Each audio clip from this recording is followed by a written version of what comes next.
Welcome to the Motorcycle Mavericks podcast, here in the Law Tigers studio, where we get raw and real with our good friends within the motorcycle community.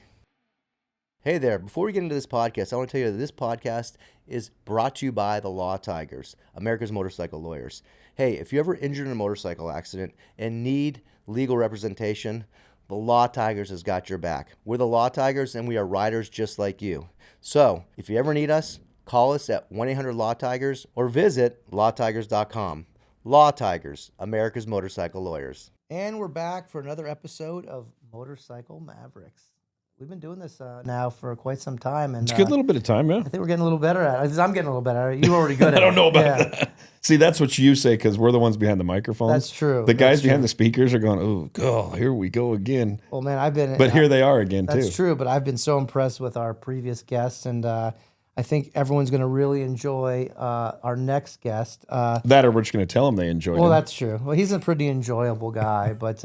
you know the benefit, though, is he rode today? One of the few. I actually saw him as he came in. He had to go straight to the bathroom to purdy himself up for this. Well, he is not realizing who he's meeting with and where he's meeting us at. He had to pretty up his nice long beard. Anyway, during our podcast, we like to bring in a mix of individuals, right? Individuals that represent different segments of the motorcycle community: bike builders, influencers, event promoters, people that work in different corporate roles, and obviously individuals that also own and work at motorcycle dealerships. And so I have the pleasure of introducing my good friend and GM of Superstition Harley, Justin, not Umbs, but Umbs. How many people actually say your last name wrong? Pretty much everybody. Everybody? Yeah, everybody. It's been cratered pretty much every way you can do it. So. I'm there with Ari. I mean, my teachers called me Ari, even though it's Ari, so I can relate. But we've been looking forward to having you on. Obviously, we've been friends now for several years, hang out a lot, and you've got a really interesting perspective on the industry as a principal GM of a dealership and part of a larger group of dealerships. And so we're just so happy to have you on. Thanks for being on. I appreciate it. I look forward to getting browbeat by you two for the next Listen, hour. I want to know. I want to get real. I mean, we've already been talking about like balls and about like beards, and that's because the mics were off. I know. Now you turn the mics on. Yeah. Well, anyway, it's a family program. Yeah, it's not PG. It's we call it raw and real for a purpose. Yeah, I've watched a couple episodes. Yeah. It's not as PG friendly as you think. But we'll try to go easy on you. By the way, I like the red Sauconys. Thank you. I did say that right? Yep. Sauconys. What is it? You got a hard last name. You got a hard shoe. Can you have something easy? Not really. I mean, that's kind of been my whole life. Nothing's been easy for me, so I might as well have the stuff that makes it hard. So well, you went to that life play. Let's go there. Where'd you get your start? I mean, what got you on two wheels? Man, it's a crazy 6 degrees of separation. I was born in Milwaukee, so I was born where Harley's birthplace is, and as a young kid, I always saw Harleys, but my dad was super into sports, so I was at every sporting event you could ever be in. My dad's 6'10", so he played every sport. So you're short compared to your dad. I am. I'm 6'5", but he is the only man that I look up at, and literally when I see him every time, I'm like, "Hey, Dad." makes me feel small in an otherwise not small world. That's how I feel looking at you. Well, I appreciate that. Justin. Yeah. It's nice to have people look up at you. I'm just kidding. Physically. Born and raised in Milwaukee. Moved out to the suburbs. Hal's Harley Davidson was down the road from me. Don and Roy's was a metric dealership that was right down the road from me as well. So as a young kid, I got to see it all. My parents were totally anti-motorcycle, as most. But I was a big BMX kid. Loved bicycles. So I'd jump everything I could. I broke a frame in half once right before a family trip and just destroyed my entire leg. And my parents were so mad at me because I couldn't, the trip just got, couldn't swim, couldn't do anything. So, I was always a thrill seeker, always wanted the adrenaline, and anything I could find that was adrenaline. But when I was young, nobody in my family was motorcycles. So there was no connection to it other than just seeing them. And riding a 3-wheeler, an old Big Red, and doing all that ridiculous stuff as a kid. Thank God those have come a long way now. But I got into cars.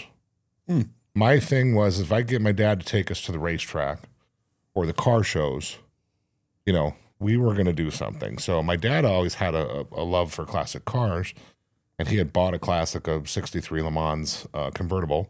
Nice car. And I was, I think I was 15. I think I was 15 years old when we started that restoration. I painted the firewall. I learned how to paint. Nice. By painting that car. So I was always like real hands-on. I always wanted to learn whatever I could. I watched every bit of how to fix a house program, all this stuff. Like I just wanted to learn. I was a sponge. And that kind of brought me into the car world. And then once I got through the car world, when I moved to Arizona, it was the 90s. It was all like the hip hop. I'm a kid of the 80s. So the 80s generation always wanted to be out doing stuff. And then the 90s happened. Then we all thought we were thugs, What was your favorite hip hop band of the 90s, by the way? I would have had to we'd probably have to go Snoop and Dre. And then, if you wanted some Digital Underground and, just start throwing. Just throw anything. You know who those people are? Yeah. I read about them. I read about them in the history books. Yeah, Lionel wasn't born yet, but yeah, thanks. Thanks for making me feel old. So we got in our fair share of trouble. We got in a lot of trouble. And what was big in Wisconsin was cruising. Yeah. And there was a lot of laws against it. So you couldn't cruise. So we had this amazing place that we used to cruise called Highway 100. And it was, like 2 zip codes long. It took you half an hour to do the circuit. There was a custard place on each end and a park and ride. And if you weren't at the custard places, you were at park and ride. And if you weren't getting into fights somewhere in between the 3 of them, you were doing something wrong. And we got real good at that. And then I think you were All-State your senior year. Yeah. Central was big on cruising back in the day. You know that Central? Yeah, I cruised Central when I moved here. Yeah, Central Ave. That's another story that'll be interesting. But yeah, so we cruised a lot and we got in a lot of trouble. We got in a lot of fights, and things progressively kept going the wrong direction for me with kind of what I thought the law might have gotten in the way. So I started building lowriders. This is honest to God true story. I started building lowriders when I was 16 years old. If any of you have seen my senior picture, it's me with a mini truck with a hydraulic bed and my Z Cavaricci pants and my silk shirt. By the way. Had no facial hair. It was like baby Justin. Yeah. And it was just one of these things. You ever heard of Z Cavaricci, by the way? You know what that is? Yes, I You do? I've heard of it. I don't know it well enough. They were like the most bitchin' like 90s pants you could ever wear. And I'll tell you what, if a lot of them had like 100 belt loops in them, so trying to just fish a belt through it was crazy. Kind of a little baggy up top, right? Yeah. A little baggy up top, a little tight at the bottom, because you'd roll them. And stupidest thing I've ever heard. They're so cheesy now, but back then it was cool. That was it, huh? Well, It was cool. It was cool back then. Yeah, that's when that was like the whole when you had the second British invasion. It was just that was the thing. Yeah, back it was then. cool. Yeah. So I was building lowriders, and a good friend of mine, rest in peace, David Waters. He was my partner in crime back then. Me and him were the 2 that learned how to do things together. So we learned how to weld when we were 15 years old. So, like I said, I painted that firewall for my dad. I was just always into trying to make things, and I just recently found in a box my father had sent me. I found the first receipt from Red's Hydraulics for the first hydraulic kit I ever bought. Really? How much was that? Oh, it's like maybe $1,200 back then.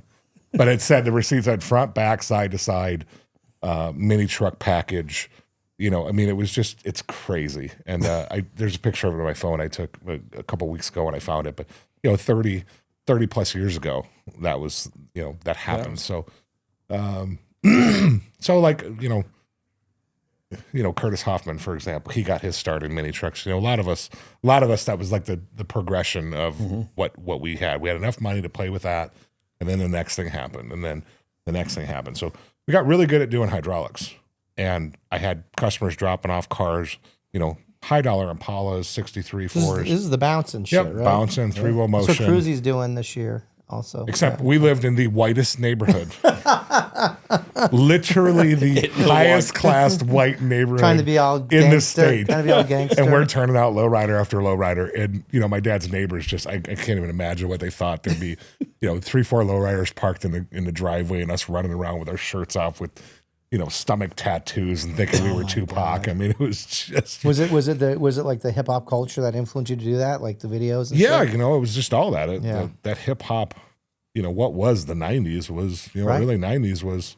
Right. Grunge and hip hop. Yeah, grunge and hip hop, and I didn't like grunge. Not me either. Even though I was a musician, I was a musician. I played percussion all through high school, and were you a band geek? oh, dude, absolute. Nice. Yeah, I didn't play basketball or football because it got in the way of pep band. Nice. True story. I did play some How'd other your dad sports. take this? You just said your dad's 6'10", was an athlete. Yeah, so I skied. I was on a high school ski team. I played the sports that were off of season so that I could do what I really enjoyed, which was, I was a drummer. So When did you get tall, by the way? I was tall in high school, yeah. So how did you what was your BMX bike you cracked, by the way? 'Cause I used to BMX CWs. Oh, PK just Rippers. a GT performer. And it was at your height. It fit me horrible because there really I was wasn't. gonna There say. wasn't cruisers at that point. Like now, I have a cruiser. Right, right. I've got a GT Cruiser now that I run around on. Still think I'm young, and one of these days I'll hurt myself beyond help. But Yeah, because being 6'2", 6'3" on like a little PK Ripper, little CW racing bike, like those are man, teensy little I frames. was high school. I was like 6'3", like a $160. I mean, you had to tie a weight to me so I didn't fly away. Holy moly. I mean, I was just a beanstalk. Yeah, yeah. But yeah, so the hip hop culture kind of grabbed a hold of me, and the lowriders came, and we did all that, but we just kept getting in trouble. And we moved out of the house right at 18. We wanted to go. We were kids of the 80s. We just wanted to be free. We just thought that was the way to go. Yeah. And we just cut our teeth right away and left. So we did all that. Everything was great, and I had some friends that got in some really big trouble. One of them was one of my best friends, and I said, I got to do something here. I got to get out of this city. I'm going to end up in jail, and it's not going to be good. So, What kind of mischief? Was it just like mischievous shit? Oh, or, we did. We're a lot of fighting, a lot of, not proud to say it, but we had sticky fingers. Yeah. We just did all the stupid wrong kid stuff. shit. Yeah.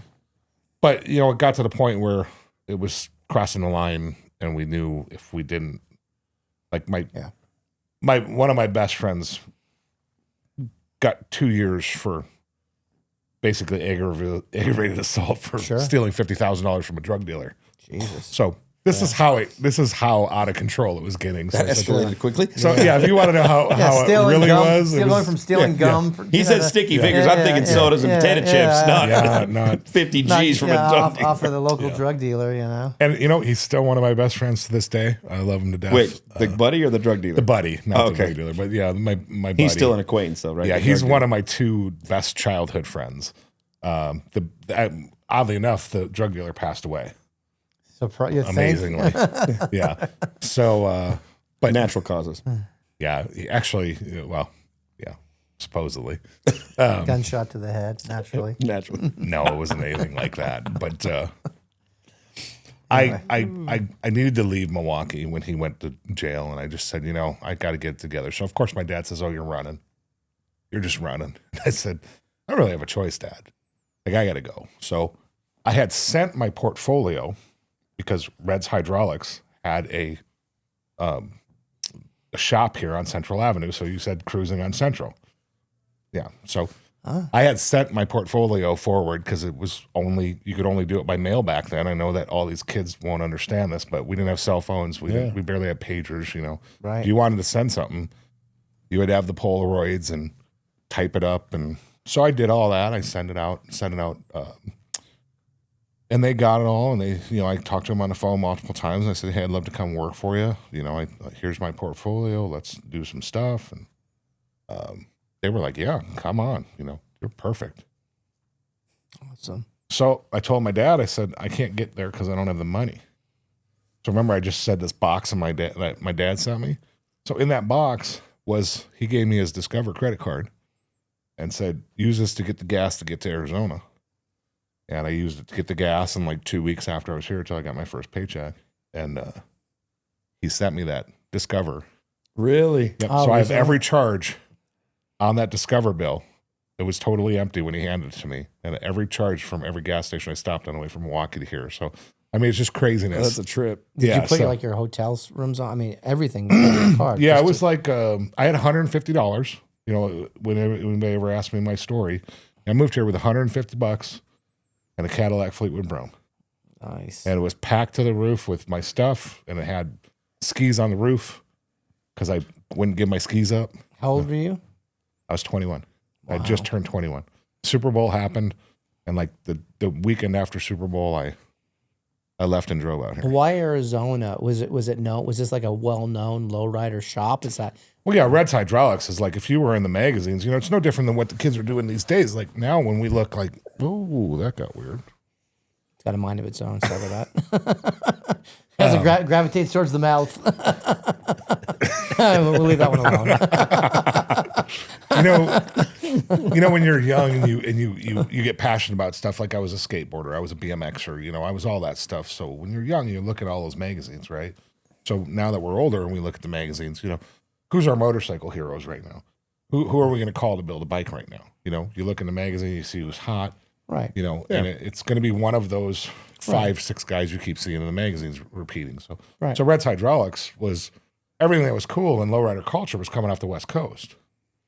So when my parents divorced when I was 12, my mom, you know, remarried a gentleman and they moved to Arizona. So I had a little bit of a head start because my mom lived here. Okay. So I had at least had a place to crash. Right. So they had a little apartment off of Broadway behind the dive shop. Yeah. And I knew I would have a place to at least crash. So I came out, called and said, "Hey, can I crash? I'm gonna take this job with the hydraulic shop." And yep, come on. So I came out, so excited, went to the hydraulic shop. It was like the most ghetto place I had ever stepped foot in. Nobody spoke English. All Mexicans. Everything was done with like a side cutting torch, and it was just hacked out work, and it just wasn't what I was about. Right. You know, I mean, you both have seen things that I built. Yep. I'm all about quality, and if it ain't quality, I'm not stamping it. So it was really tough because it was like my dream to go to work and be part of that community, and like you couldn't work it out with the owners, like say, hey. I just looked at it and I went, you know what, this is just not. I'm not going to make it. So I stayed in the lowrider culture around, you know, some of the lowrider guys and you know, did the cruising on Central and got to know quite a few of the lowrider guys here in town. But I never built a lowrider after that. Really? You didn't do it? Never put another set of hydraulics into anything because that kind of closed a chapter in my life, and then I moved on, you know, and that was kind of crazy. So So was it because is the bad taste in your mouth left from going there and being underwhelmed that just I was totally underwhelmed. I mean, Yeah. it just was like going, okay, you know, I'm going to go to, you know, they say don't meet your idols. Yep. Right. It kind of was that, you know, I was like, oh, what a letdown. You know? Was it is I know that like Arizona does have a large Hispanic population. Is that what drove the culture here, the lowrider culture here was? You know, I don't know because you know I wasn't born and raised here in Arizona. I mean, obviously the culture is just just that in most places that makes low riding what it is. Right. But, you know, I mean, in the Midwest, you know, per capita, there's not that lifestyle there. So in the Midwest, it's a lot of white guys doing it. It's a lot of everybody doing it. You know, it's kind of everybody. It's everybody's sport at this point, right? But that didn't it originate out of Hispanic?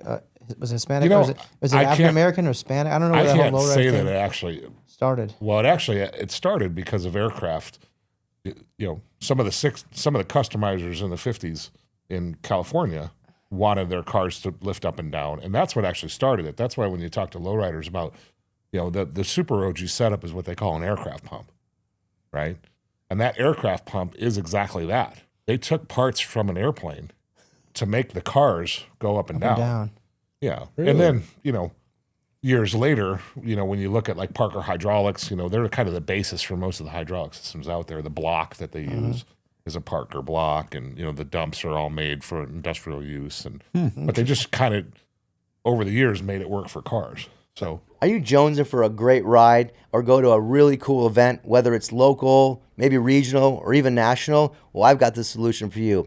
At Law Tigers, we provide resources such as where all these events are taking place. It gets updated regularly with all the latest and greatest events, and I'm sure there's some that you would want to go to definitely. So if you're looking for that great ride or great event, visit lawtigers.com/events and check out what's going on in your area or nationally. Were you with me at that mod culture event we sponsored last year at Metro Center? The cruise you did. So they had a lowrider show there. So they're doing. So it's motorcycles, stunts, and then lowriders. And lowrider, yeah, and it was so cool. The car. They were doing competitions, measuring how high they could go. I was fascinated by that. I'd never seen it. Saw it in videos, like Snoop Dogg videos and Eazy-E videos, but never saw it. Never saw it. What year is Eazy-E's Impala? 64. 63. Oh, all right. I was 63 has points on both ends. 64 is straight on both ends. Oh. There you go. So you got out. So you were turned off of that, and then what happens after that? So after that, I was struggling. I didn't really know what to do. Years prior, I had been in audio installation, stereo audio, car audio, alarms, all that stuff, and I had some training from Rockford Fosgate here in Tempe for building out all the cool stuff. And I'm a kid, right? So I don't really have a career, and I'm hands on. So I'm just trying to learn anything I can. And I kind of had to hustle and go, man, I got to get a job doing something. So I answered an ad in the Republic, and it was for audio installer type situation. Audio Express, home of the $1 install? No $1 wire fire. I never worked for them, but I went to work for a guy, and I won't tell you his name, and I'll get to that in a second. But I went to work for a gentleman that worked with dealers in town, big dealerships, and they preloaded inventory. So they preload alarms, they preload auto strike, they preload all this before every car was made that didn't have keyless entry, of course, or power door locks, or windows, or we would do everything. Stereos. No, not really even stereos. We would just do like power window, power lock, keyless entry, all that stuff. So I met actually one of my later in life best friends working there, which I'm still dear friends to this day. He lives in Indianapolis now. But yeah, he's one of my dearest friends that came from that. So you meet people your whole life, right? Yeah. It's hard to keep, what do you keep, 5 really? They say. So I met him there, and we had so much fun for a few years. But the guy I was working for, he was like a playboy. He had the Range Rover. He had the things that you would be like, oh my God, I want this, I want that, I want that, and he had a beautiful wife, beautiful family, 2 little girls, and he loved to party. And he'd take me to like Empire.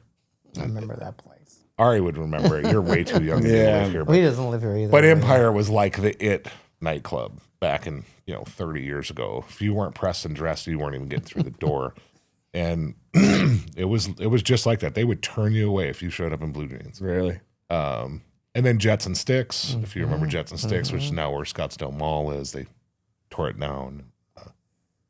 So I got into this club scene. And I was already in the club scene when I was in Milwaukee because I love music, and we used to we'd go to Chicago and do underage dance clubs. And, I have just a crazy backstory on everything that I love to do. So we end up, I end up hanging out with him a lot and going to these clubs and meeting all these people, and, really just killer. And then one day, like, I don't have a job. I'm like, well, this is weird. Well, I've stayed away from drugs. I'm like as straight as you can get. Maybe 5 times I've done weed in my life.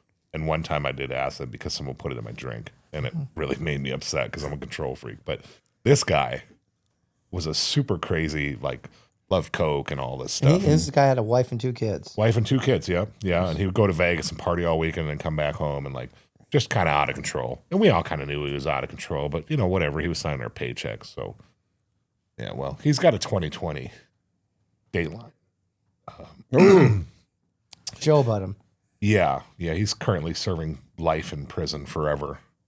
Yeah, he murdered his wife. Oh my. Yeah, it was pretty crazy. You know, it was just super crazy. It happened down in Ahwatukee, and someone will put the pieces together here. But I think I've seen something on super that. horrible, just tragic, and that really kind of cut me off. And I was like, no to drugs. So trying to think after that.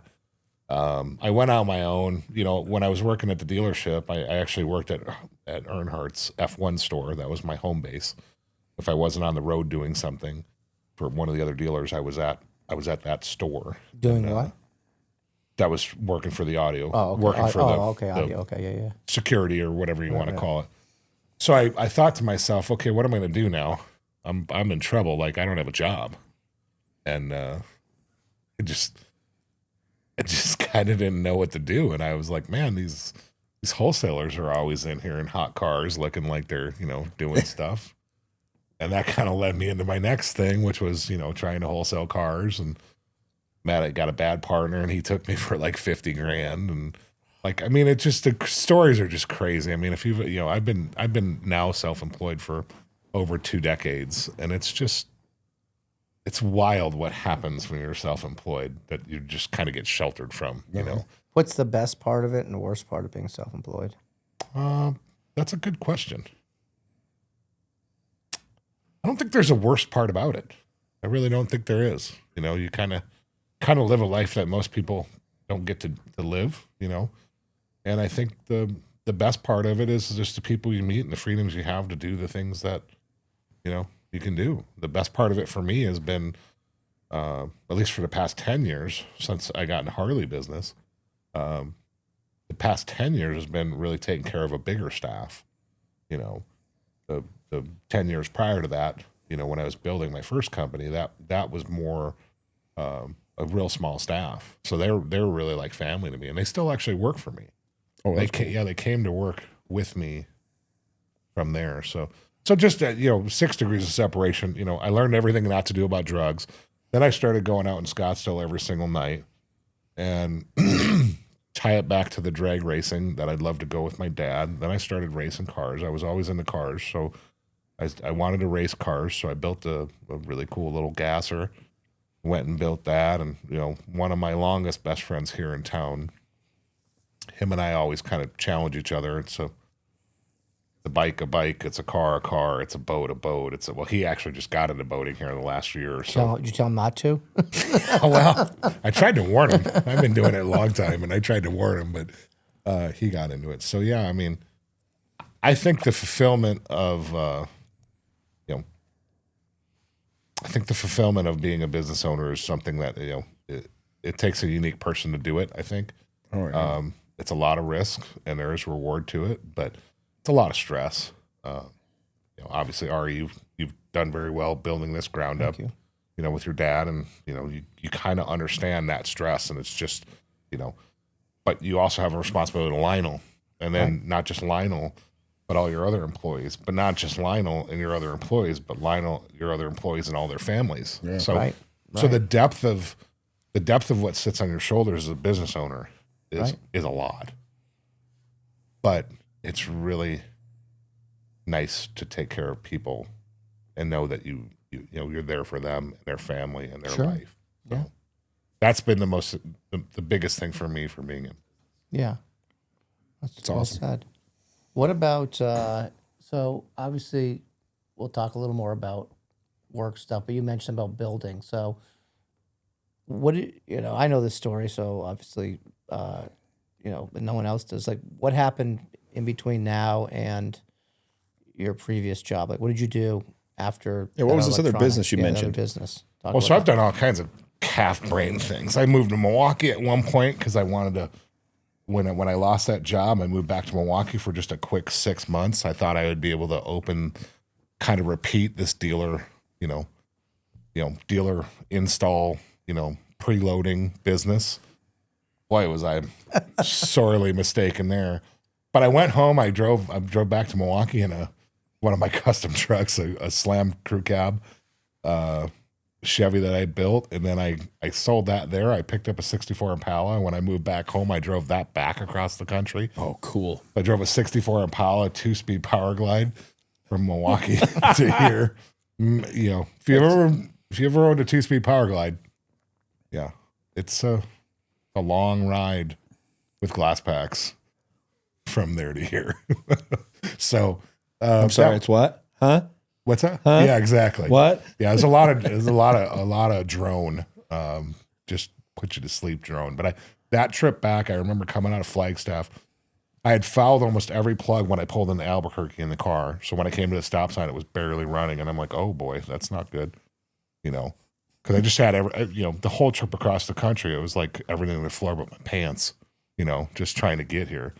So I got off in Albuquerque and the car was running horrible. Threw plugs in it, got to Flagstaff, and man, I remember the only way I made it back into Phoenix that night was just following the semi in front of me because I was so tired.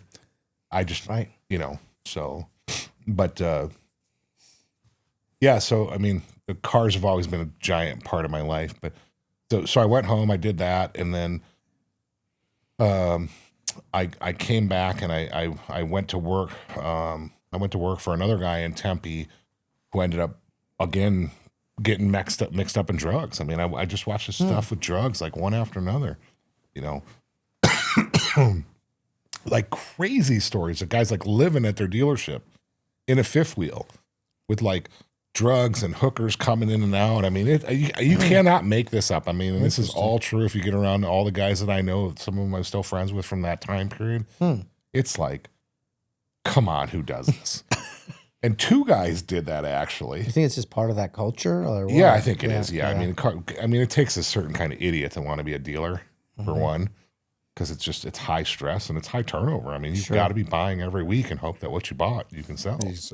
I mean, you're literally you're at the auction on a Tuesday, Wednesday, Thursday, and you're hoping that stuff's ready for the lot on Saturday, right? And you're writing the ads with Auto Trader, and your Auto Trader reps coming out and taking the photos, and and then you're buying the Auto Traders, because remember when you used to get the books? Remember this. I loved looking at Auto Traders. Oh man, every week. Every week that thing would get published. We'd run across the street to Circle K. We'd grab our copies of it, come back, razor blade them out, put them on a whiteboard in the dealership, and all the salespeople would be like, "Okay, let's go." So anyways, this guy that I went to work for, yeah, dude, it's so wild. I'm even remembering craziness of this. Man, you guys will totally think that the stuff I'm telling you is fake. No, we know you well enough. So this guy I go to work for, he kind of does the same thing. So I told you about the one guy that had the trailer with the hookers and all the craziness. That was one guy. The guy I went to work for, he kind of went down the same path and then got himself run over by a boat. Oh, like Jesus. Almost cut his leg off. Like, I mean, the craziness of it. And then I went to work for another guy.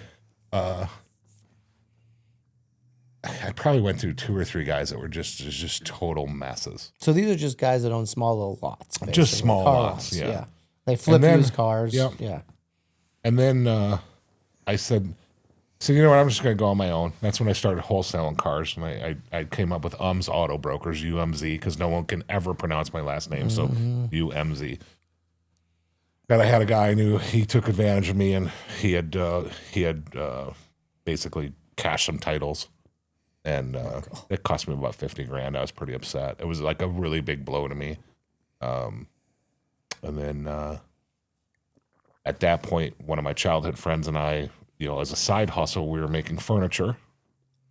I'm going to tell you, this is this crazy story. That's Lionel's deal, making furniture. So because Dave, who I learned to weld with, we always welded stuff together. So we decided to start making furniture. We made modern furniture. Yeah. So the stuff you see like Design Within Reach, if you've ever been in there, the Knoll, Bertoli, that kind of Eames stuff. That's what we glasses and metals and stuff like that. A lot of metal. So we did a lot of structural work. Opposite of what you did. Oh yeah, I did. Yeah, we did like structural work down off of all the stuff in Camelback Mountain and Paradise Valley, like all the moderns. We do that, and we'd build them custom furniture, and we had there was a little place over there across from Coach House. In fact, Yaffe and I were there a couple months ago, and we were reminiscing that right across the street was the showroom for Urban Ease. A friend of mine, David Klein, owned it, and he very talented. He went through ASU for design, and then we hooked up with him and made some really amazing furniture. We were in Dwell magazine. We were in all kinds of cool. I mean, really neat stuff. So, it's funny because, one of the takeaways of Yaffe's story, and I know both of you know him well, but that he designed shoes, and you would just never know that, right? Yeah. So, I mean, we all tried a million things before it stuck, right? Sure. So we did that. We did that for a few years, and it was pretty good. I thought I was going to be out of the car business, and 9/11 happened. Okay. And that kind of shut everything down. Money just got real tight. The economy, the country. I mean, for people that weren't, it was a crazy time, and it hurt our business really bad. So we kind of went back and got normal jobs again. And What'd you do? I went to work for a car dealer, and it was an independent lot, and we kind of built that lot from a single lot. It was family owned, like in its infancy. I didn't open it, but it was family owned, and then we took it from one store to three locations, and it was a lot of fun. I think there were some promises made and some things happened, and we kind of didn't. In the end, we weren't meshing very well because everything wasn't coming together as I was hoping it was going to, and kind of told. So at that point, I just said, you know what, I gotta go back out at it again. So while I was still working, I had secured a building, and basically pulled my license and had everything ready, and had my lines of credit ready. Everything was ready to go, and I gave my notice and was going to work another 30 days as I would, because that's just the kind of guy I am. I wouldn't just leave, and that lasted about a week and a half. And exchanges of words were had, and I just said, all right, well, that's enough. Just give me my last check and I'm out. So it was hard. I had a lot of respect for the family, and I'd grown with them for years, and we'd grown together and made pretty good business decisions, I thought. And it led me to where I was able to go out on my own, and literally like 2 days later I was standing at Tucson Auto Auction next to him and bought $500,000 of RVs and boats, and boom, we were off to the races. Nice. So that was what started that. That was Stellar Autoplex, and the name came from, I lived in Stellar Air Park, and then the shop was just on the other side of the runway. So 11,000 square foot building, glass box showroom, and all I was doing was nice, like coaches, boats, toys, hot rods, motorcycles. That was it. So that was that departure, and I did that for 11 years until Harley. But Harley was very calculated. I wouldn't have given this was a very calculated move to go into the Harley business. But that business was so much fun. I mean, selling people their dream. Oh, I can only imagine that toy they've always wanted. Oh my God, so cool! Yeah. Like the stuff that you couldn't imagine. People, to see their face light up, to sell them a dream, to sell them the thing that, I think we take for granted, the things we've seen in our life, and maybe the things we've had, and the things we've owned, and the places we've been, and I have to count my blessings every day because that doesn't happen to everybody, right? So if they bought the Roadster, or they bought the 55 Chevy, or they bought the motor coach, and the stories I heard, just phenomenal. I mean, I met people from having way too much money to people that never had a dime and they saved everything they had. Sure. I mean, just insanity, Yeah. So I really, really enjoyed that. That was very humbling to it got you away. It got you away from what a purchase is. A car dealership's just a car. Yeah, transaction. Yeah, it's transactional, right? You're just one after another. It's just a car. It's just a car. It's just a car. But to get into something and understand people's true passion and motivation. Like, I'll give you one story. Hey there, this podcast is brought to you by the Law Tigers, America's motorcycle lawyers. Just want to let you know that Law Tigers is by your side. If you're ever in a motorcycle accident and you're injured, the Law Tigers is there for you. We have lawyers throughout the entire country that are riders and enthusiasts ready to help you in your time of need. We obviously don't want to see anyone get hurt, but when you do, Law Tigers is there for you. Don't forget, this is the Law Tigers podcast studio, and we're proud to support this podcast, and we hope you never need us. If you do, call us at 1-800-LAW-TIGERS. By the way, how many people that you sold motorhomes to try to sell it back to you later on? Oh, you'd be surprised. I mean, motorhomes are depends on the level of motorhome. Yeah. You know, there's a stepping stone for everything. Right. If you need one, I got one. For sale. I bet you do. You've reminded me of that several times. I need that like a hole in the head, by the way. What's that? That's like the last thing I need is a motorhome. You need a motorhome. Yeah, Ari. thanks. Yeah, it looked great parked in front of your trailer. Yeah, over there. exactly. Sitting there collecting dust. Is the stacker still over here? It's still collecting? available. Okay. Yeah. Anyway, you were Maybe you could saying. do a trade. Yeah, stacker motorhome for the a motorhome. stacker. Yeah, like I need a this. stacker like a hole in the head. Yeah, Well, there he you needs go. a trailer. We So need you a- guys, yeah. you're even. It's just, yeah. I can't say much because I have a motorhome. So Yeah. Yeah. Everybody should do it once. Well, he has a reason for it. Like he goes. Still though, He goes. they're like, fun to have. He has. It's truly a functional thing for going to rodeo with his kids. Me, I'd use it once, and then it'd be collecting dust, and my wife would be like, "I told you so." So, Yeah. you know, How's that super fast scooter of yours? it's still sitting there collecting dust. told you so. What was that BMW widget from last year? That's still there collecting What is it? A dust. K? What was that? thing? K1200. K12. That's an awesome. That's a great bike. It's a great bike. Yeah. Anyway, We love you, Ari. I know you do. So yeah, the probably the craziest story ever in that business that I would say, I met a couple from Florida, and I had a very, very, very unique car. So because I was into hot rodding and everything that I was into, I had a great network of people, and I really didn't like to consign cars because I'd rather own them, Yeah. and then I don't have to call dad to sell it, kind of thing. But there was some stuff that was clearly out of my price range that I just wasn't going to buy. And Sure helps a lot when it's there though. it sure does. And I had great customer base. I had some guys that had some heavy hitter cars built by the biggest names in the business. And one of those cars was the first Roadster that Chip Foose ever built. Oh, wow. So really killer. And I don't know if you know how cars like that get built. You know, everyone's like, oh, I got a 32 and I want, you know, I saw one sell on Barrett for $200,000. And you're like, well, yeah, kind of a different story on why that went for $200,000. The fiberglass SoCal chassis, you know, Yeah, it's clapped out junkyard 350, you know, that doesn't bring that kind of money. No. Even a nice fiberglass car doesn't bring that kind of money. But when you start looking at super high end stuff like, you know, what a builder like that builds, that car is a hand built chassis. And then that car is a, you know, Marcel hand built aluminum body with a Gabe's hand built aluminum interior. So if you guys have ever watched all the car shows on TV, you know, they'll show Marcel hammering out an aluminum body, or they'll show Gabe and his boys building the interior. So this was that car, you know, that level of car. So I put it for sale, and it's super early. No one's ever seen it. It had 6 miles on it, legitimate. The Odo worked. I drove it. I put a mile on it just to make sure it worked. Oh. Like this thing had been bagged and put in a private collection. That was it.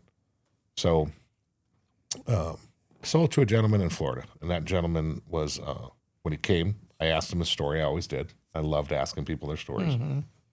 He goes, look, I was a school teacher. And I went, really? He goes, yep. Just saved my money. And I was like, well, good for you. So he did it on a 9 to 5 by saving his money and investing it. And I thought, wow, that's really cool. Very cool. You know, but he bought a $100,500 car at that time. Yeah. You know, I can't even imagine what the car would be now with the multipliers. But, you know, I mean, back then buying a $100,500 hot rod was a lot. That was a lot of change. I mean, it was 12 years ago. So, well, it was almost 20 years ago, to be quite honest. But, boy, time flies. It's funny you mentioned that because I know we were both at Bear Jackson a couple weeks ago, Yeah. and there were some cars, custom cars, going for big, like $500,000, $600,000, $700,000. Yeah. They were more than the original versions of those cars. Oh yeah, there was 2 Corvettes that went. One gentleman that does bespoke Corvettes, full chassis, you know, really nice stuff. He had 2 pearl white ones go through, They're almost $1 million. One brought just under $1 million. One brought just over $1 million. There was also a Shelby, I think, that was customized that went for huge money. Yeah, there's a lot of money in that now. Oh, Yeah. It's definitely changed. But there's been a lot of heavy hitter cars come out recently, customs that have come out. You know, one of the cars I have to build that's still a project of mine is years back I had a 56 Continental. Oh, that car. And everyone's like, oh, Lincoln Continental. Well, no, the car that you're thinking of is not the car. Those are 60s versions, the Suicide Slab. Right. In 56 and 7, Continental made the Continental. Title as a Continental. They made 3,004 of them, I believe, 3,004, 3,007 total production. Okay. So I've had one already, and it was baby blue, like powder blue with a powder blue interior. And again, here's one of the stories you will not believe. I sold it to a gentleman in Ecuador, and he wired me the money. And I said, "Where would you like me to send the car?" I had done previous business with him. I'd sold him one of my clients' GT 40s as well, and he said, "Deliver it to my armorer. I want to drive this one." My armorer. Where was the armorer located? In Ecuador. Oh my God. So out of the crazy things, and then even better 6 degrees of separation on that silly story. Yeah. I get a call from one of my clients, and he's like, "Hey, Ford showed up at my house," and I'm like, "Ford did what?" They're like, "Yeah, Ford showed up at my home." Ford Motor Company. Yeah, Ford, a representative from Ford Motor Company showed up at his house, and there was a recall on these GT40s. These are the like the late 90s. No, 05, 06. You know, 05, that's what I meant. Yeah, 05. Yeah, 05 hand GT40. build. The ones that are worth going for $500,000 $500,000 now. now. Yeah, 400,000 to 500,000 is what they're worth They're now. 80,000 new, right? 90,000. Yeah, they were new. like you could. I remember when you were 80, the dealers were blowing them out. You could buy one for $100,000 because nobody bought them, and they were just trying to get rid of them. And then they went within 10 years they were worth like, I think I sold them that car for maybe 160, 170. So They've kind of leveled out. It had some value, but they've now leveled out at like $500,000 now, kind of, right? Yeah, now that car's it's a $500,000 car. So it was a gray all option, no PDI. So it still had all the plastic and stickers and everything on it. I mean, it was a killer car. Yeah. Anyways, the guy in Ecuador bought it, and we shipped it to the transporters so that it could go. I used to export a lot of cars. I exported them all over the world, and crazy, I exported big power boats to Japan. Really? Yeah, total crazy stories there. I'll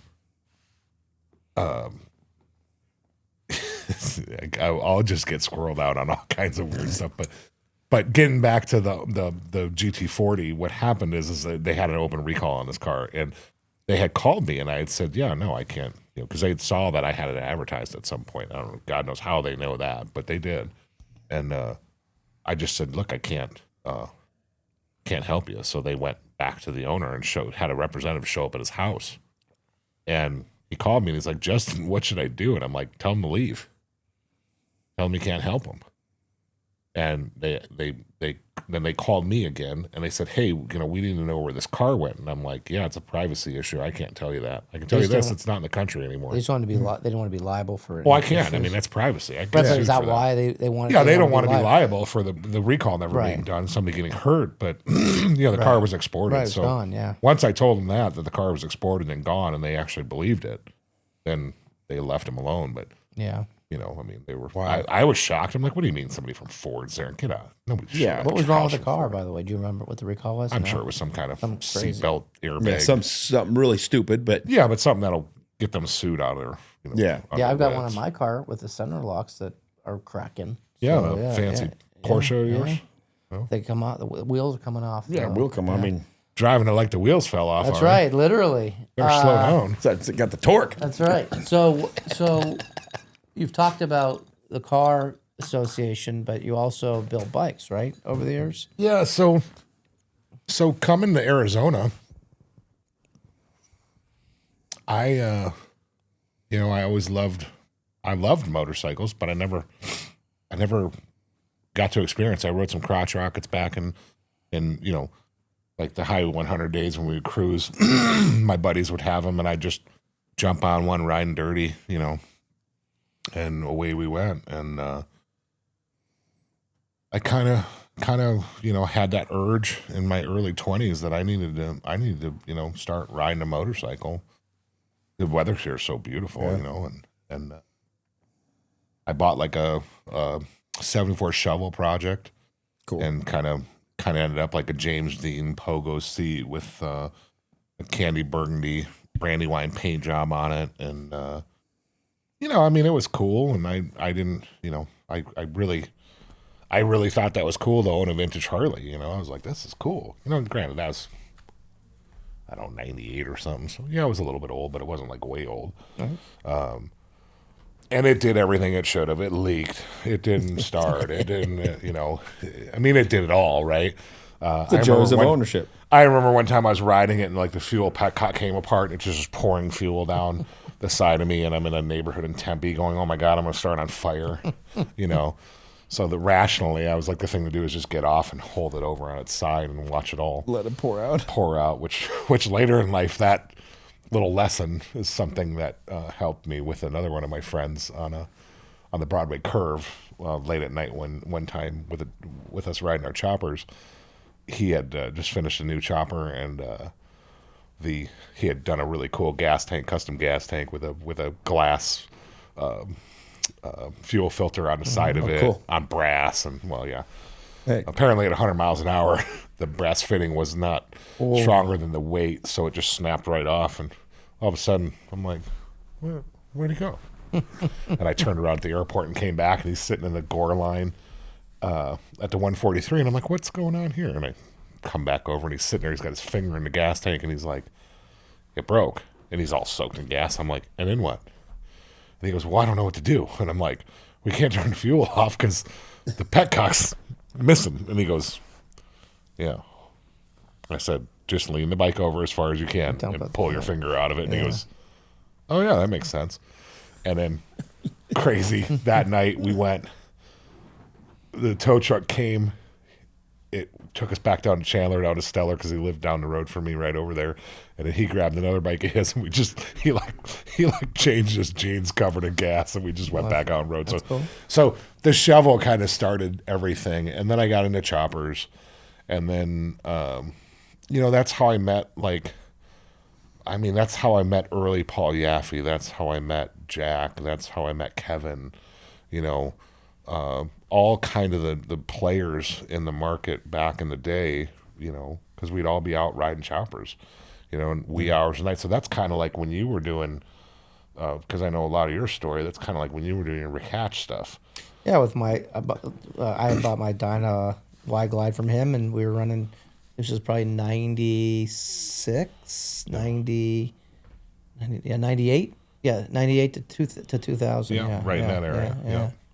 So Acme Bar and Grill, right? Oh God, and Martini Ranch and Martini, all that shit. Yeah, that was it. Wow, I can't even start talking about the stories at those places. That's probably off limits. But yeah, we had a lot of fun. The choppers, we rode legitimately 5 to 6 nights a week. We would leave Chandler, we'd work, we'd leave at 7 or 8 o'clock. We'd go all night long. We'd go until 2, come home, go to bed, go to work, wake up the next, after work, repeat. I mean, it was just, killer. And it was, that's what got us to know Myron. And, that's what got us to know, all kind of the, people that were in the industry. Bradshaw wasn't really a player then at that point, because that was, his bar opened much later than that. But we had the Dog, we had, Billabar, we just ran that circuit so much. And then apparently there's these things called gentlemen's clubs. I never really knew much about them, so. Oh, sure. But I know a lot. He thought, I'm not a gentleman, I can't go, right? Yeah, a lot of guys went to him. I just, I never clubs, was really a gentleman, so. Yeah. But clubs. I can remember rushing into Skin one night as I'm coming down Scottsdale Road with fuel all over me. You got a lap dance with gas all over you? No. I pulled in, and Jason, the doorman, I said, hey, run inside and grab me a bar of soap. And he's like, what? A bar of soap? You had to I said, just give me a bar of soap. Pre-clean yourself? No, it's the only thing that'll stop gas from leaking out of an open gas tank. Oh, because The you oil in there, you just smash the bar into it, and then That's a cork. yeah, it's basically a cork. So yeah, I pulled in soaked in gas, and he ran in, got it, and came back out, and Irish Spring. yeah, I don't know if it was that. I feel sorry for the stripper who had to give you a lap dance smelling like They fuel. just sprayed a little more. They could have sprayed a little more of that. What was that stuff they used? Dream or I don't know. Oh yeah. One of the Victoria's Secret one of the sprays. lathers they had on. Something like The that. glitter lather. I'm just happy to hear they actually had a bar of soap. Well, I was a little Let's surprised. talk I was about it worried. here. For his sake and the strippers. So, how many bikes have you built over the years? I don't know. It'd be a.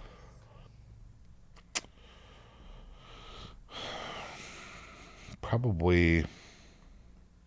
It's probably got to be north of 30. I would Oh, say. I didn't build that many. Yeah, we did a lot in the bagger time frame. The bagger time frame was really weird. I mean, it was like Pop-Tarts. I mean, the chopper time frame, Paul, like APC and Texas Chopper and Big Dog and Bourget and, Paul was building a really, really beautiful product, but those guys were just pumping junk. And I remember pulling up to places and stuff would be broken, and Ari knows that if it was broke, I'd help fix it because we just went through all this in Mexico. Yep. I still got to get that battery replaced. Yeah, you need to get a real battery in that bike. It's not an Echo in Mexico battery. But yeah, the chopper thing went for a long time, and then when choppers died, it went to bombers. And like most of the guys that had shops in town, they really struggled. And I really was never open for building. It was all personal stuff. And then when I started doing Stellar, I started doing kind of bike after bike after bike, and it would just stuff I could sell that I knew I could sell to the Harley S community, but like super clean stuff, like baggers with like a 21-inch wheel, everything matches, nice lighting, nice seat, guy's upholstery seat, But I wasn't trying to reinvent the wheel. I wasn't trying to get in, Biaffi's pocket or any of the builders' pockets. Like, it really wasn't my deal, to do that, because I had my car business and it worked very well, and it's kind of a distraction. Motorcycles take a long time to build. I don't know if you guys realize Yeah, this. and it's hard to make money, right? Yeah, and they don't make a lot of money. You do it because you love it, Right. Right. But what ended up happening is I started doing so many of them, and people really liked them, and then they started calling me, and I'm like, look, I don't really want to be doing this. Yeah. And then it just was a natural progression that it just happened. And then it was bagger after bagger after bagger after bagger after bagger after bagger after, it was crazy. And then, I was super fortunate to, I hooked up with, another friend of mine that was a painter who started painting my stuff, kind of my single color stuff. And he just did all this work with, KUPD for advertising his collision company, and then the next thing you know, we're building a bike for Rob Zombie, for a Halloween giveaway at the Deftones Rob Zombie concert. Like, I mean, like, I don't even know how this stuff happens, but it was like this killer Rob Zombie themed, big wheel bagger, and they put us on the radio, and they did all this stuff, and the press, and we shot it out at this haunted house up on the west side of town, and like we had a model that was like crazy tattooed with like, his face on her thigh and Everything. Rob Zombie. Rochelle was the gal that modeled for it. She's still, she's a tattoo artist, very talented tattoo artist. She still does all that, but she's kind of like that dark, loves that darkness and the heavy music. So that was super rad, right? If you guys don't know this, Rob Zombie is a very short person. Oh, really? Yeah, you would never know because his personality He looks larger like he's than life. a million feet tall on TV. But Is yeah, it like 5'2", 5'3"? oh, dude, short, yeah, Really? really short. Like, I have a picture it'll end up with, I guess, what we did. But there's a picture of me and him, and he's a little dude. Especially next to you. Yeah. Jeez. So Hey there, everybody. I really want to share something very important and near to dear to me. It's called UM and UIM, uninsured and underinsured motorist coverage for your motorcycle. It's something you can't afford not to have. We are lawyers. We represent injured riders, but you need to still call your insurance broker and ask them about maximizing that coverage so that in the unlikely event you get in a motorcycle accident, we can get you the compensation you deserve. Don't hesitate. Don't wait. Call today and maximize your insurance. It was crazy, but like stuff like that. And then, I had a very unique style. And it took off, and the magazines took note of it, and they started shooting all my stuff. And quietly, one of the coolest photos I have in my photos ever is 1 month in Barnes and Noble. That in 2 magazines, there's 3 features of Stellar bikes. Nice. Oh, that's cool. So I was I thought that was like really cool. Like getting on the cover of a magazine is cool, and I've been on a bunch of those. But then to be like all 3 of them at once in 1 month, it was they were putting a lot of press. But And that wasn't even your core business, right? I mean, nope, that wasn't my core business. That was just like the side hustle that turned out of control. Sure. But it really got me back into using my hands again. Like I hadn't been racing. I stopped drag racing because I almost got in a really, really, really bad accident. Car went in front of me at over 100 mile an hour and smacked the wall. And I was in my gasser, which had a huge, the motors, NHRA rule, I think at the time was 24 inches the center line of the crank. And, the car, if I'd have lost control, it just would have climbed the K-rail and, it would have just been a horrible accident. Sure. So I kind of, after that happened, I stopped drag racing. In fact, it was the only race my mom ever came to. And we had raced all over the country. We'd taken the car all over the place. One race. And at one race my mom comes to at Speed World, before Speed World shut down. This happened right in front of her eyes, and I'm like, huh. And then it kind of scared me. So I didn't want to get hurt. So luckily my longest best friend here in town, Glenn, we kind of went back and forth with cars. He had just finished building he had a Model A at that point, big block Model A on a buggy spring that ran 990. And my 55 Chevy on a 406 small block went 1070s. Oh my. And, fun cars. They're just nostalgia cars, so they're sketchier than shit. They don't go straight half the time, and they're a handful of drive. Well, when he sold that, I sold my wagon, and then it's crazy. He started building a outlaw car, 10.5 Outlaw, basically Top Sportsman-esque. So you could race it in NHRA Top Sportsman. You could race it in a 10.5 Outlaw classes, 275 radial against the world, like what was getting cool on the East Coast, which I got introduced to from the Pritchett brothers, who used to be on Pastime, and Charles Hendrickson, and I went out there and would spend time with them on the East Coast. Like the stories are just, there's so many weird. I seen a lot of cool stuff. So I stopped racing.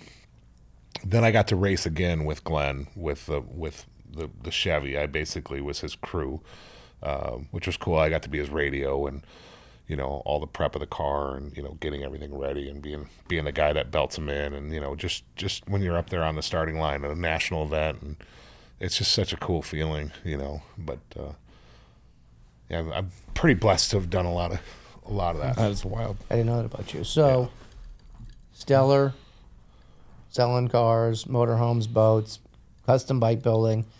How do you go from that to being a principal / GM at a Harley Davidson dealership? So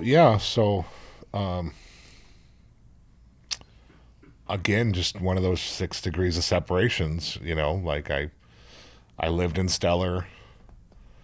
It led to Stellar Autoplex. It led to Stellar Cycles, and then one of my regular customers, who lives in Stellar as well, would always come and hang out, and I sold some of his cars, and just became friends with them. And one day he said something about putting a store up in Las Vegas, and I went, "Wait."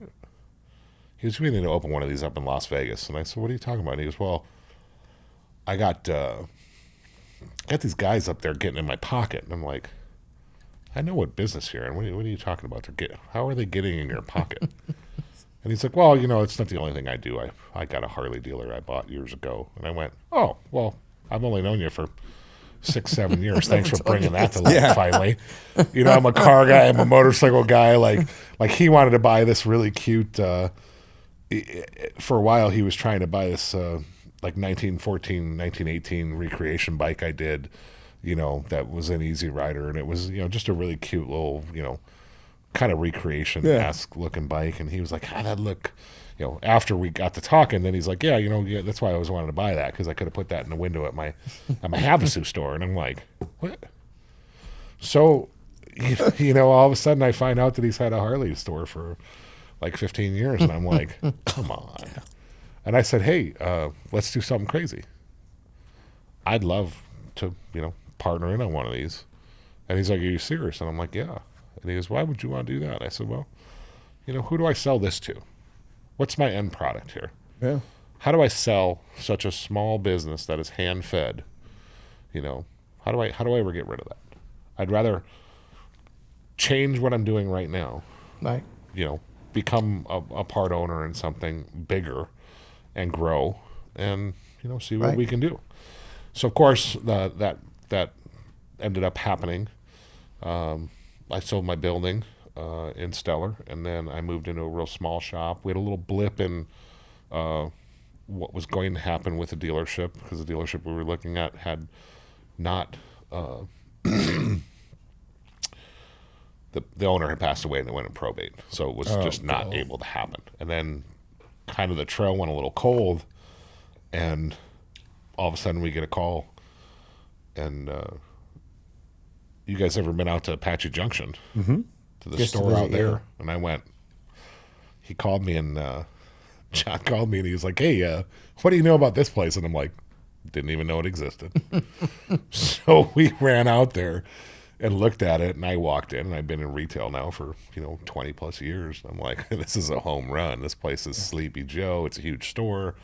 You know, I can tell they have no used bikes. I mean, they're not even trying to be in business. I think they had 30. I think the day that we took it over, there was 35 bikes on the floor. That's it. Really? Compared to what do you have? What did you have in your? There's feed? 200 now. Wow. Yeah, new and used. So, Wow. yeah, so it was just a sleeper. So it was a really great opportunity, and, you know, you know, at that point it was just it was kind of crazy. So, you know, here I'm on this high of coming off of, you know, what I'm doing with Stellar, and, you know, the bikes and having fun, and you know, this all kind of just happened. Like the last trip, I remember going up and meeting his general manager, who ended up becoming a partner as well,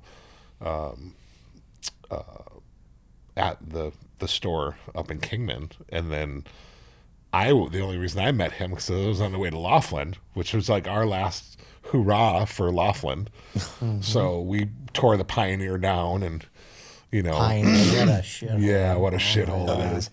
I've never been so scared and so excited all at once in a room staring at the cat artwork. Pioneer. That's where Tony. Remember the boot guy Tony? Yeah. Used to always sit up there at the Pioneer lot. Pioneer would always hook him up. And we had dinner there. Remember? Yeah, Matt Hotch would always hook us up with all the rooms and everything. So this was like the last hurrah for me, because after this, I knew I was going. So I had a trailer full of just heavy hitters and all of our tents and everything ready to set up. And, you know, we get there, we have a great weekend. Was got in a fight with Dave Withrow that weekend. Oh, nice. You guys remember him? Yeah. Compliments of Paul Tracy. Yeah. Paul was spreading some rumors that I was looking for him, which I really wasn't. But He was there at Barrett Jackson when you called me upstairs. Tracy? Yeah, because the Apex thing. Yeah. So, so I did. You know, I did a lot with his. You know, Black Label baggers. They did really great bags, and Yeah. their fiberglass work was really nice. Pat's been, you know, lifelong friend, doing work there. Which used to be Kachina Boats way back in the day. that. Oh, wow. China, So- that was on Indian School or Thomas, or was that different? It's on company? Van Buren. Van Buren. That's right, Van Buren. Yeah. Yeah, so just all these crazy, like I sold the owner of Kachina's boat, Nice. which he had his wife painted on the side of it in a bikini, like crazy shit. Like I'm telling you, the stories are just they're just ridiculous. So, anyways, we have this great weekend. It's our last hoorah. I really enjoyed it. It was super cool. It was the last time I saw Stellar on anything. I have this really great picture of the Pioneer billboard with its Paul, it's Bagger Nation, Trask, and Stellar Cycles. Oh, wow. All on the banner, on the digital banner, all at the same time. That's pretty bitch. So You it's ever get a pretty. I photo mean, of there's, that? yeah, I do have it. Yeah, That's cool. It's pretty rad. It was a really great like send off. It was like the last time, I did anything with a big show, and I just really went silent. I came in, made a splash, left, went quiet, in and out. It was awesome, and the Harley world really became my life. Trying to rebuild a dealership that was Right. market poor, and we went hard. We went to work hard, and for like 2 years, I was just like super hyper focused, which was really rad. I learned a lot. I learned a lot more about business than I thought I knew. I knew a lot about business, but this really changed, really elevated my mental state. What was you didn't know that you like? Give me an example. Like, I never worked with a manufacturer, so I didn't. There was a lot of things I didn't know about manufacturers. There's a lot of things I didn't know about their parts accounts. There's a lot of things I didn't know about, inventory and inventory control. And when you're a dealer, when you're a small dealer like I was, I'd have 30 units in my inventory. I might carry $5 million worth of vehicles in my inventory, and that seems like a lot of money, but they were all more expensive vehicles, Right. But then you go into a dealership and you carry $5 million worth of product, and you got 10,000 SKUs of nuts and bolts, Yeah. right? and you've got 600 SKUs of motor clothes, and you're ordering every quarter, and you're ordering daily, and you're looking at your OBS, and you're looking at what your invoice per line is, and you're looking at invoice count, because invoice count, when you sell something and you're specialty only, you're like, yeah, I gotta sell 6 to 10 of these a month Yeah. at my big profits to afford my store, because I know what my nut is. Well, take that nut and multiply it by 100. And then go, oh, I have to sell at least 40 motorcycles Yeah. or 50 motorcycles or 60 motorcycles with all the support departments. So now it's about budgets. Now it's about performance goals. Now it's about KPIs. Right. So all of a sudden you learn all this new, and there's apparently your head has enough room. I don't know how it just. Yeah. How it fits in there. Yeah. So I really did. I really got my business acumen on. It was more about how many bikes do we need to sell? How do we make a reverse budget? Everything's a math equation. Right. If we have 1,000 invoices in the store that month, how many bikes should we sell from that? Door turn convert. Right. Yeah, All it's the the door rule of turns. 33. Yeah. 33% need to be greeted, 33 need to be sat.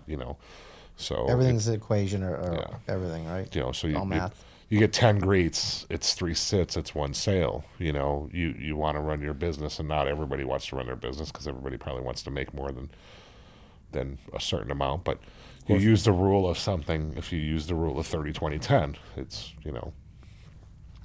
30% GP, 20% expenses, leaves you with Right. a 10% profit. So you learn all this stuff, and you're just constantly beating it into your head, trying to stay ahead of it, and then you're signing like 400 checks a month, and Whether the money comes in or not, right? yeah. So That's the downside of owning a business. Huh? yeah, well, that's your risk though on anything, right? Right. Risk and reward is anything. I mean, if Right. you don't, for you guys, if you're not out marketing and making new clients, and Right. We're out of business. yeah, it's the same thing, right? So we Yeah. all take that chance. But yeah, it's been such a humbling experience though to be in the Harley space and to really understand again. I got to meet some of the best people ever Sure. in my car business, my specialty business, because they were just amazing. Their stories were so unique. But I'll tell you what, I never saw anything, and this is hand to God truth. My brother my brother bought me a Harley shirt, sent it to me one year for Christmas, and I bought one in the Milwaukee airport at the Harley store, which was a racing button down, much like what I'm wearing now, with Harley patches on it, like race patches. I remember that? Yeah, I know that shirt. Yeah. Those were the only 2 Harley shirts the day I stepped into the Harley world that I owned. Really? Yeah, never had any other Harley stuff. I'd barely ever been in a Harley dealership. I'd sneak into Chandler Harley to get parts for baggers, Right. and then leave. Like I never was. Harley dealerships weren't like a big part of my life because I wasn't a Harley rider. I was always riding custom, so I wouldn't go to a Harley store. I'd go ride and end up in a bar somewhere. Do you ever imagine, coming into Phoenix with not like $150 in your pocket, you'd be an owner of a Harley Davidson dealership? If you guys pry real hard, I might get too emotional and not be able to talk. But no, I can't imagine that. Yeah. I've been blessed. Yeah. So, how many years now have you been at the dealership? It's we bought it in 2015, so this is our 10th year. Nice. So, look, we all love Harley. I'm a Harley guy. We're all Harley people, but just like anything, things go up and down, Yep. right? It's the nature of cycles and economies and things that are beyond our control. So, what were the best years of your ownership? Like where things were just rocking and rolling financially and otherwise. In 2015 we took the place over. It was broken bad. Yeah. It needed a lot of help. And staffing and putting the right people in place and really what changes any dealership anywhere you walk into is culture. Our business is all about culture and relationship. We sell relationships. Mm-hmm. So if you can't make a relationship with your customer and you can't get the culture right inside your store, you're going to struggle. Sure. At least that's how I feel. Some other people might have a different ideology to it. They might just like the big car dealership, too many employees, hammer down throat, push bikes, But I actually like my customers. Yeah. I want my customers to buy and have an experience. Sure. So the majority of customers that you'll talk to generally that come into our store will talk about how it feels like a family vibe. Well, it is because it's family owned. Right. It's not a corporation. We're not publicly traded. Harley allowed that to happen, to let publicly traded groups in. Yep. Which it's okay. They had a vision, and whether good or bad, It happened. it happened. It might have elevated some markets. It might have hurt some markets. I can't. It's still within the past decade that this has happened. But what we feel as operators is important is the culture that we provide for our clients and the experience we provide for our clients. So when you take a store that was underserved and you build it up, our best years where we saw sustainable growth, sustainable profitability, employees that were happy, they had great benefits, they had a 401k, they got, safe harbor contribution, things like that makes sense. People need that in their life. I mean, we're all going to grow together, right? So like I said, I've got one employee that's been with me for 22 years. Wow. Another one that's been with me for 16 years. He just became a citizen. He just got a citizenship in America. That's awesome. Just this last year, it was amazing. I went to his ceremony. Yeah. I'll tell you what, if you've never seen that, Yeah. that's a room that you can't not be proud to be in and see. Right. They work pretty hard to get their citizenship. So it's really neat to see, and it's mixtures from everywhere. Right. It's crazy the amount of different people that were in that room. Yeah. But if I look back, I think 19 is my favorite year of business. 19, we just had this unbelievable culture. The store was just was kind of on cruise control. Everybody was happy. Life was good. We had succeeded together as a team. Everything was just super strong. Okay. And then we went up to Alaska for the Iditarod. It was just killer vacation. Snow machined, watched the dogs, and did all this stuff. We get on a plane. We come home. We take the red eye home. And we pull in the house from the airport at like 7 a.m. And I tell Angie, I said, hey, I'm going to run the store. Like, I slept on the plane. She's like, I figured you'd just leave. And I'm like, yeah, well, I've been gone for almost 2 weeks. Right. So I turn on talk radio in the truck. I'm driving there, and all I hear is, the end of the world has happened. Yeah. Right. There's nothing anywhere. The stores are empty. And I'm like, Come on. What are we talking about here? It's like that. What's like that? End of the War of the Worlds. Orson Welles. Orson Welles. I'll tell you what, Yeah. craziest thing, because when we were in Alaska, we never turned the TV on. Right. So you had no idea what was Because going we on. were on vacation. Yeah. So Yeah. we took off from Alaska at midnight the night prior and landed and walked into the house, and I get in the truck, and it's like Twilight Zone. Yeah. So I run out to the store, and I go to Fry's first, and it's packed. It's like, 8:15 in the morning. I'm like, what in the world is going on? And I walk in, and everything's gone. There's 2 cases of water left on 2 pallets, and I'm like, just start carrying them. And before I pulled in there, I said to Angie, I'm like, do we have a lot of stuff? Like, what's our pantry look like? She's like, oh yeah, we got all kinds of stuff. We're good. And like, well, go to the store right now. I'm going. So no sooner do I get checked out of there, because there's nothing on a shelf anywhere for food, boxes of food, canned food, anything. I'm like, this is bananas. She calls me and she's like, yeah, there's nothing at the grocery store here either. And I'm like, Crazy. wow. Well, we missed that opportunity.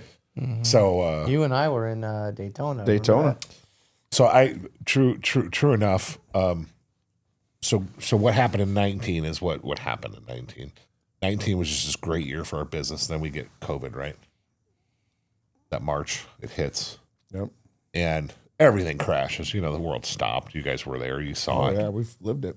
So like half a year was really brutal.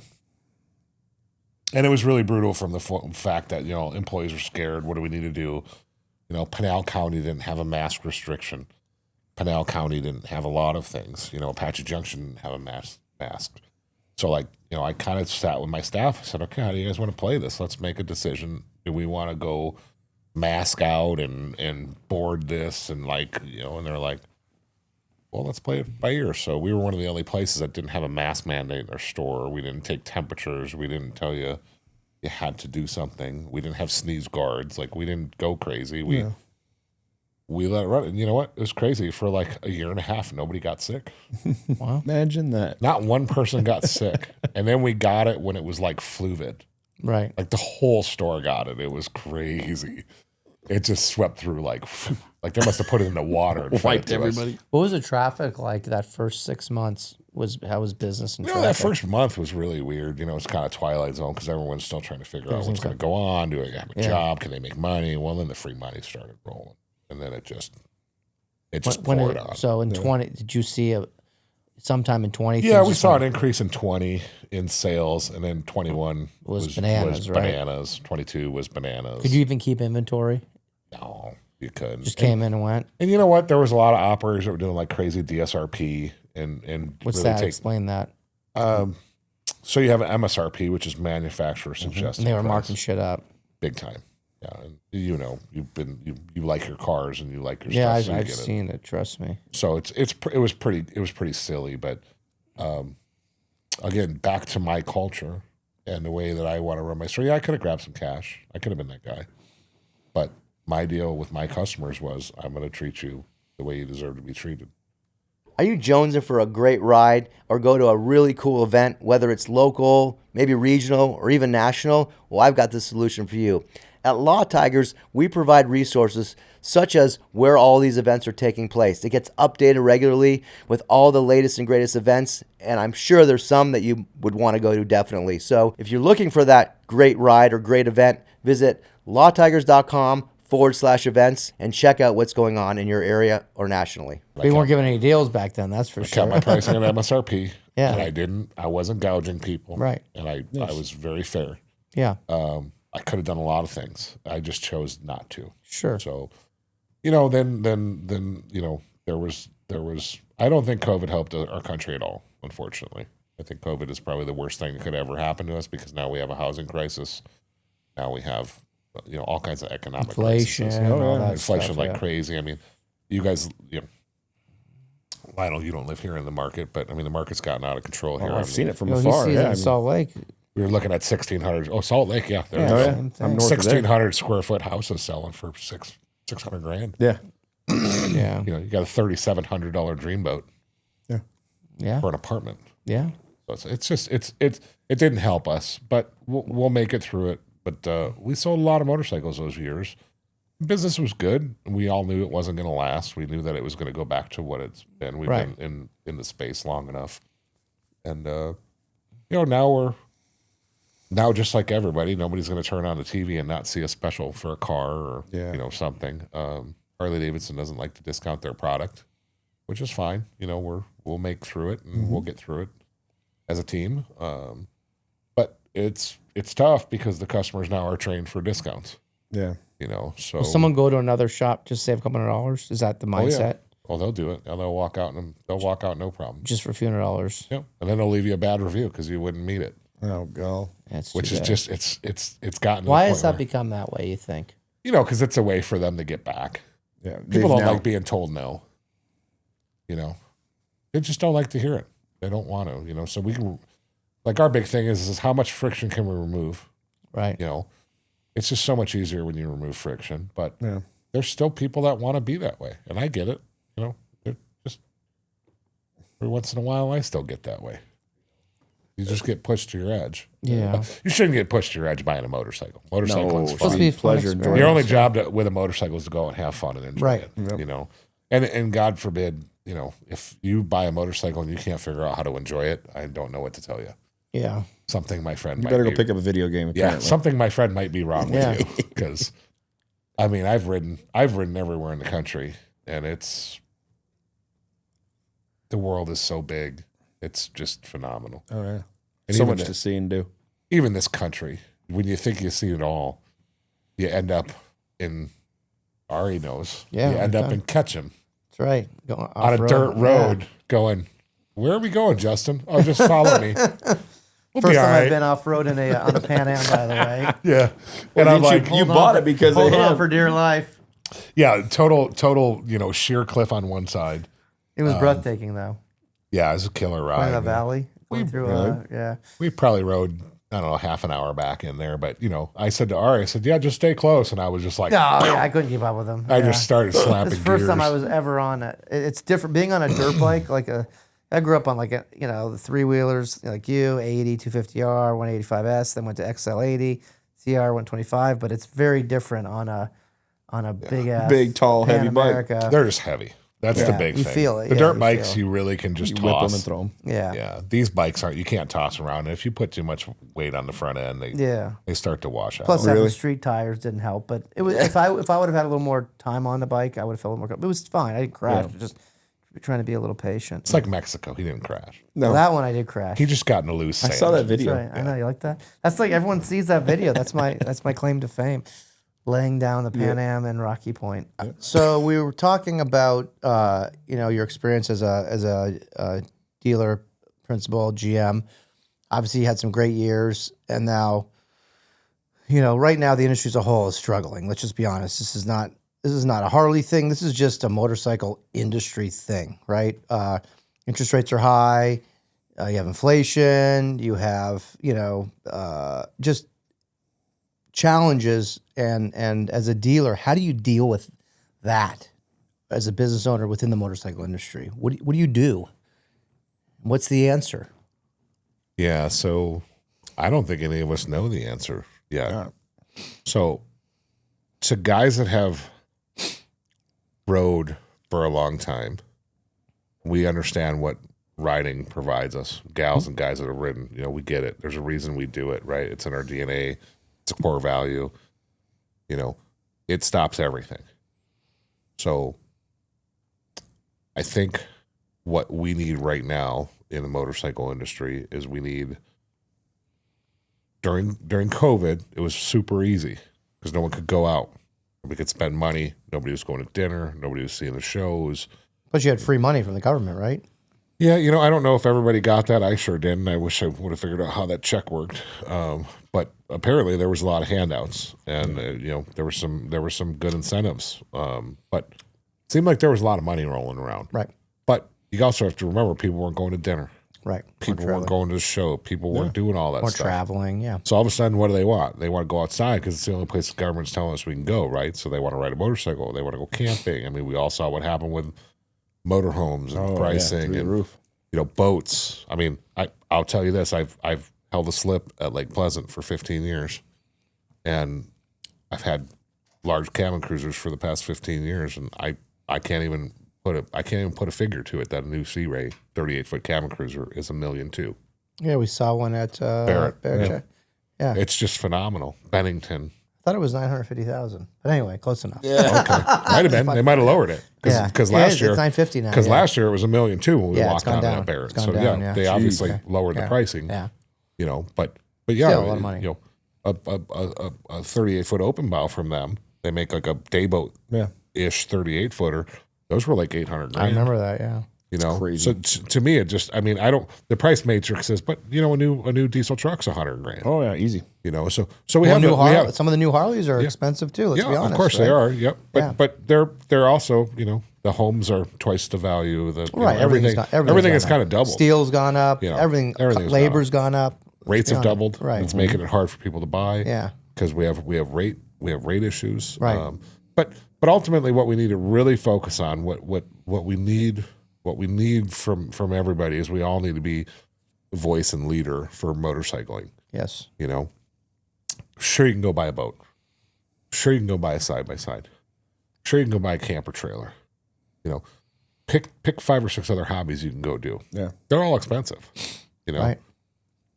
The one thing that always has made the difference to me in motorcycling, and I wish this would ring true to more people. I've always wanted to make this TV commercial, and Harley, if you're listening, I've said it to other people that work there, and now that we have a change of color again, maybe you guys will hear this one and want to do it.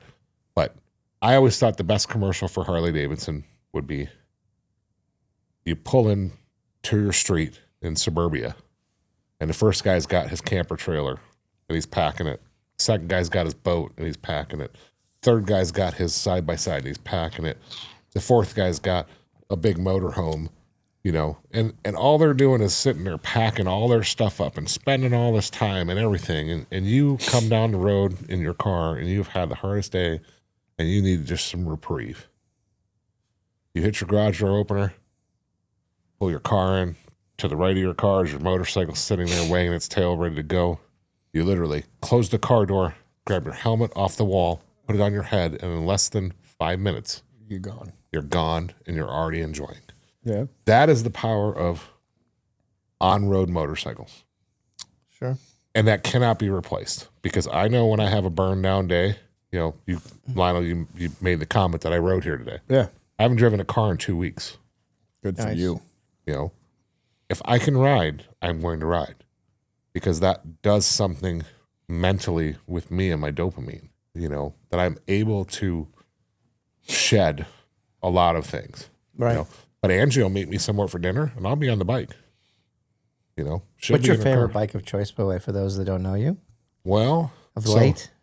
I'll give you my honest to God truth. My favorite bike ever, my favorite style of bike is a chopper.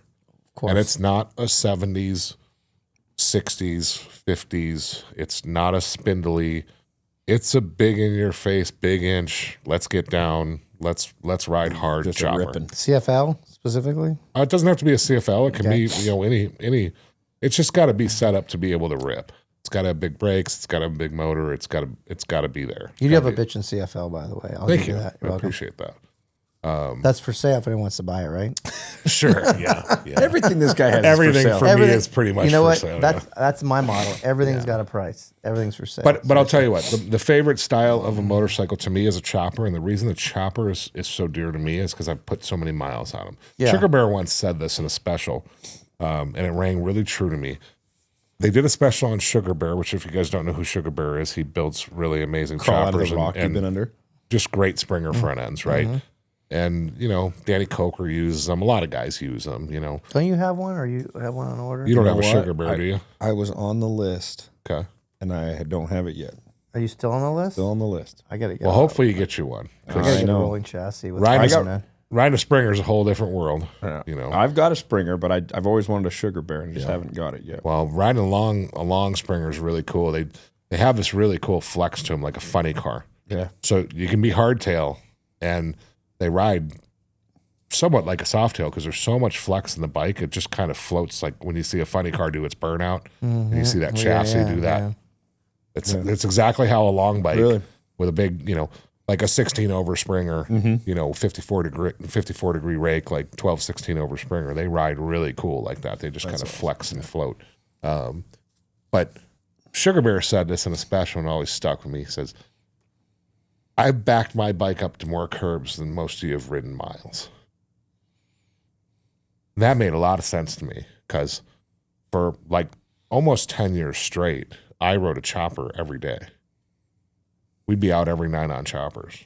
And it was like, we rode a lot of miles on those bikes. We have a lot of faith in them.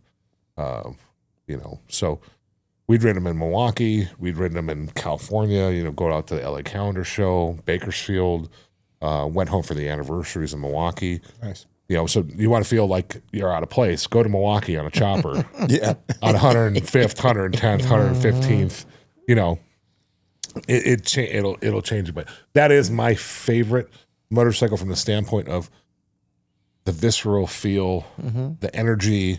There's no distractions. There's no radio. There's no anything. It's like an old sports car, right? Like an old Porsche, air cooled Porsche, right? Yeah, like an old 993 or something. Yeah, it's just super cool, right? It's really a rad deal to ride those. But I never really rode a bagger until the whole bagger craze happened. Right. I really didn't know how great they were. I will tell you what, they're great bikes. I really enjoy riding baggers, but I've kind of graduated away from that even more and gotten back to my dirt bike roots, which Ari had talked about. He did dirt biking. I did a lot of dirt biking here in Arizona back 20 years ago. And I'm getting old now, so it was more like 25, 28 years ago. Anyways, I started riding an adventure bike. I started on a GSA, the BMW, because Harley didn't have anything, and really enjoyed the upright seating position and what I could do with it. And it gets me to feel like I'm off-road. And of course, when I started riding the bike way above its capabilities and was bottoming it out like crazy. And then I realized I wasn't on a KX250, and I went, you better slow down. And then Harley came out with their Pan America. So currently, my favorite motorcycle, period, and I'll say this and probably get some Harley people upset. I really feel that my Pan America is one of the best motorcycles I've ever ridden from Harley Davidson. It's 150 horsepower right out of the box. It does way more than you would think it would do. It rides like a sport bike. It's very capable off-road. Of course, it's not a 650. It's not 400 pounds. Right. It's not a single track bike. A guy like me already knows this from Mexico. I can make that bike look like a single track bike, just like I did when you crashed yours and I came flying back in shorts with no helmet on a sand highway, just floating the front end, to make it happen. But, that bike is really an amazing bike, and it's taken me a lot of places, and I put a lot of miles on them, and I think they're just, you go for 3-4 days in camp, you're off grid. It's an amazing motorcycle. So if you're not into the on-road side of riding, it's even just as easy to take that bike and be geared up to go off-road with the Garmin, and I've got a mini reach, an InReach Mini, and it's got all the insurances. So Angela doesn't, she knows that I can text her when I'm way off grid, and we can stay connected. I wish I would have had it out in Mexico when my iPhone misfired and said I crashed and set all of Phoenix and my family on fire. It was a great story. Note to self: don't drop your iPhone and then leave it dropped and don't pick it up, because it will say that you got in a crash. We did get in a crash. And then Ari will call you panicked because his wife is calling him panicked. Because Angela's calling his wife panicky. Yeah. You okay, dude? The good news was I finally talked to my dad a day later. He goes, I got some crazy thing. I got some crazy alert, and I'm actually in the elevator with Yaffe leaving the resort, and Paul's like, we need $1 million for your son. Send unmarked bills. And we're laughing. My dad's laughing, and then So your iPhone has a crash avoidance in it. And if you don't answer the crash avoidance, it will text your emergency list that you have been in a crash. Oh, I had no idea. Yeah. Hey there, this podcast is brought to you by the Law Tigers, America's motorcycle lawyers. Just want to let you know that Law Tigers is by your side. If you're ever in a motorcycle accident and you're injured, the Law Tigers is there for you. We have lawyers throughout the entire country that are riders and enthusiasts ready to help you in your time of need. We obviously don't want to see anyone get hurt, but when you do, Law Tigers is there for you. Don't forget, this is the Law Tigers podcast studio, and we're proud to support this podcast, and we hope you never need us. If you do, call us at 1-800-LAW-TIGERS. So you talk about getting back out and riding. Yeah. What do you think is the reason that we've seen such a shift in the world? After COVID? Yeah, I mean, not just, I mean, when it comes to the riding, you know, it's, yeah, after COVID, people were out on bikes, they were buying, they were spending, we were putting miles down. What's happened? I mean, we're, what, 4 or 5 years out? Just total distractions have happened, right? Everybody's back to normal. Everyone's spending money again. Everyone's doing everything. I was just in Vegas for some meetings this last week. Ari, you were just there a couple days ago. I mean, the place is a zoo. I mean, you used to go to Vegas 2 years ago and nobody was there, you know? And now it's just, you know, everybody's, the world's back open, guys. So here's the issue, right? Motorcycling was cool when the world was closed. You know, Instagram and social medias and all this stuff. I mean, you know, we got to thank the guys that are, you know, keeping motorcycling popular. You know, there's quite a few really high-end influencers that are storytelling, that are doing well for our industry. But the amount of work, I mean, I have 55,000 pictures in my phone, and I can't even, like, I could barely get 15 photos pulled together to submit to you know, to the editors of this, just so that I could, I mean, you know, we're just so busy with everything else, you know, that's what's happened. And I really think, unless you want to be a motorcyclist, you know, I would tell you this. Every year we do 2 to 4 trips on motorcycles. And usually it's with friends, you know, with Ari and I, you know, we're part of the Hamsters, USA. So we get an opportunity to be around, you know, our friends and go ride and have a great time, you know. But not everybody has that, you know. Harley does a good job with trying to promote HOG, Harley Owner Group. You know, there are riding groups out there. You get on, you know, there's an adventure group riding group. There's a Honda Hoot riding group. There's a, you know, there's all these riding groups, but just find someone to go ride with, because you have to put the effort into going and doing it. The motorcycle won't ride itself. Yeah. But if you can get out there and ride, the memories. Sure. Yeah. I mean, just the memories of this last year with our friend Lionel and his newest motorcycle. We've had some great stories to share. But we're also in the industry. And so I think it's a little easier when you're part of it. I think you're wrong on that. I think it's actually harder for us in the industry because we do it. Yeah. So then, the cobbler in his shoes. Then the last thing we really want to do is go ride a motorcycle. For the love of it is why we ride the motorcycles. Yeah. Yeah. You But I think to your point, you said earlier, you can get out, you can literally pull into your garage and have your bike on a trickle charger, and it can be sitting for months and you jump on. So I don't think it's that. I think it's just, to your point, there's too many other things, distractions that compete with ride time. I get it myself, even me. Like, oh, is it I'm going to go, I went to Vegas this weekend to see a concert. I could have been riding. How long did you ask me? Just give you. So we've never rode the BMW since summer of last year. No. Yeah. You know, the Pan Am, you were so hot to get the Pan Am, and you know you got it, you kitted it up. We took them to Mexico. You crashed it. Yeah. Hurt your feelings. He likes to keep. You know, didn't you crash too? By the way. Oh, dude, I did it in spectacular fashion, and I left out that he crashed in Mexico too. I'm really on the upset pavement. I crashed going onto the pavement, which was, I got really lucky. I really wish Jay would have had that footage. He said he had it, but through the dash cam of the van. Yeah, Lionel, it was bad. Like I rode halfway out to where we were going to eat oysters that day, and these guys were like nowhere to be found. So I just stopped, and then Jay came up in the van. And I'm like, "Where are they?" And he's like, "Oh, they threw everything away back there. It's a mess." Yeah, we pulled the bikes back and parked them. And I went, "Okay, let's turn around." So I turned around, and I came zipping up on them, and you know, there's a part of Cruzy's deal online shows me and them everybody talking, and then I take back off again. And when we after we came back from oysters, then we went. We all got back on the bike. That's when Ari's battery quit. Well, I started my bike up and I went and I shot the side of the road because, but the road height was like this much different.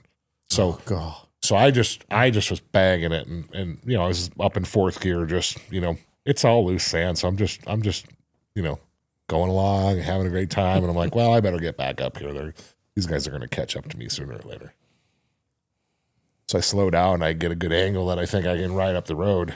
And the sand was so soft. As soon as I went to go up the berm, the tire just dug straight in I hit it. And I was probably doing 20 miles an hour. I was just going to pop back up onto the pavement. Yeah, no, it stuffed the front tire. I did a handstand over the bike. My left hand completely bent the clutch lever straight up. I'm like, well, that's gonna snap. I'm like, that ain't gonna come back out.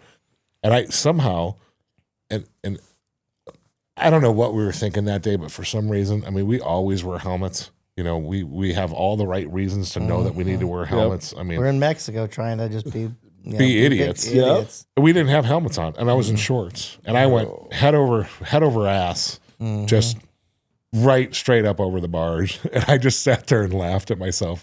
And as I'm standing there, Yaffe goes riding by me. And then the van goes by me. And I'm like, well, I guess I don't think I'm going to have too much trouble. So I stand I stand the bike up and get it started. And I'm like, all right, cool. I straightened out the clutch perch, which it didn't break, which I was super lucky. I have a spare clutch handle. I don't carry a spare front brake because I can get down without that. Yeah. I have a spare clutch perch in the bike. So I go to pop it on the road, and as I go to pop it on the road, I squared it up because I knew I wasn't going to be able to get it up on the angle. Well, then it just sunk. I wasn't on it. I was standing on the side of it. It just hammered the tire straight in. I couldn't even move the bike. I had buried it so bad. So luckily, a couple of homies stopped, got out of a minivan. Are you okay? I'm like, hey. Push please. So they popped me out of there, and I took off down the road, and then I met up with Paul because he was pulled over, and then you were still broken. So yeah, we had to throw him. So yeah, I got lucky on that crash. I'm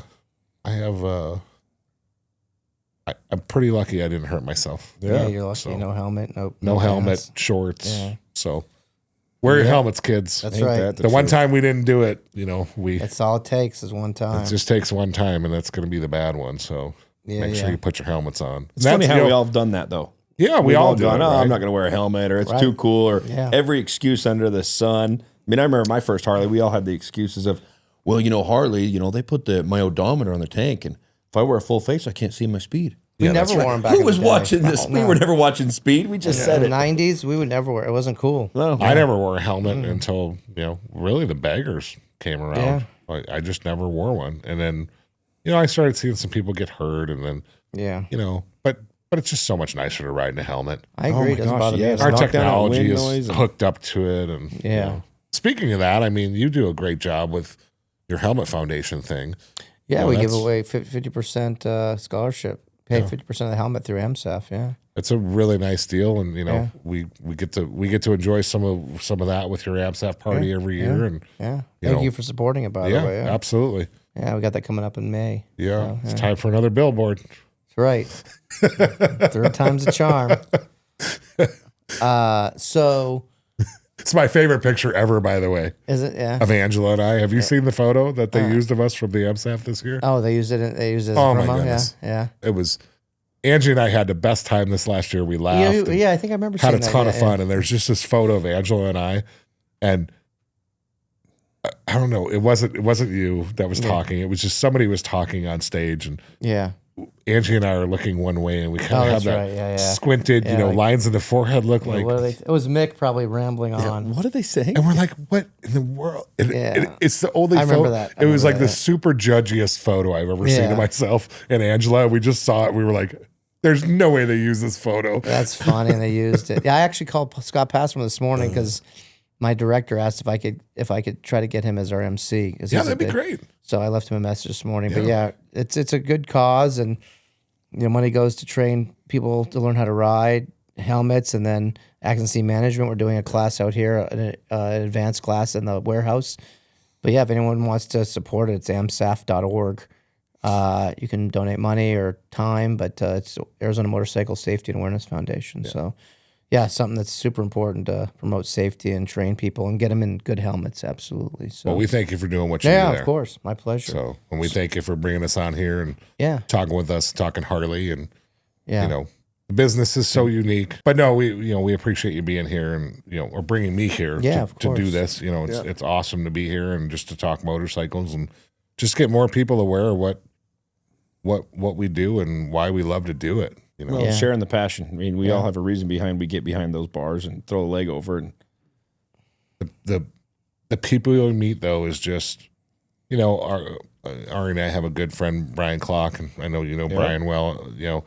I mean, his one biggest tagline ever is relationships are everything. And it's really the truth. I mean, none of us would have probably met each other if it wasn't for two wheels. Agreed. Yeah. So I wouldn't have met Angela. I met her through motorcycling. I mean, I met some of my best friends through motorcycling. I mean, it just really is. It's just really such a small world. And once you get into it at a high level, right, the people that you meet and the crazy people they know that somebody knows. I mean, most of your podcast guests probably know each other, of course, from somehow. It's just so rad that we have this, community. I mean, Angie and I tried to get away from motorcycling. This is how crazy it is, right? I don't know if this happens to you guys, but we tried to get away from motorcycling. We went to the most obscure place you could ever go. I took her for a little weekend retreat, and we ran up to La Posada, where we do the Friends Throwdown. Yeah. And I thought it'd be great. She'd never been up there. I'd go show her that. We'd stand on the corner and do all this stuff. And what do? We walk in there, and the 2-lane life is there.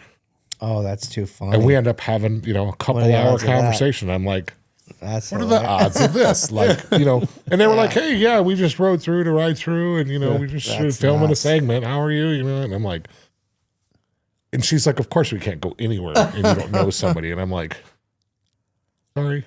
Yeah. Well, that's just how it is. But, I think that's what makes it great. So what's your favorite ride, and what's a ride that you'd like to do that you haven't done? Well, I know the answer to this. I think you know the answer to this too. But I've ridden some really amazing places in America. I've done the Tail. I've done the Skyway. I've done, the Outer Banks. I've done Florida. I've done East Coast. I've done all through the Midwest. I mean, I've got kind of every corner nailed. Arizona, my favorite ride ever, and if you've never done it, you should 100% do it. It's Devil's Highway, which is Route 666, which now is called 191, but for a long time, all the way down from New Mexico, it was called the 666. That's really just, it's 3.5 hours of turns, and there's nothing. There's 2 ranger station bathrooms.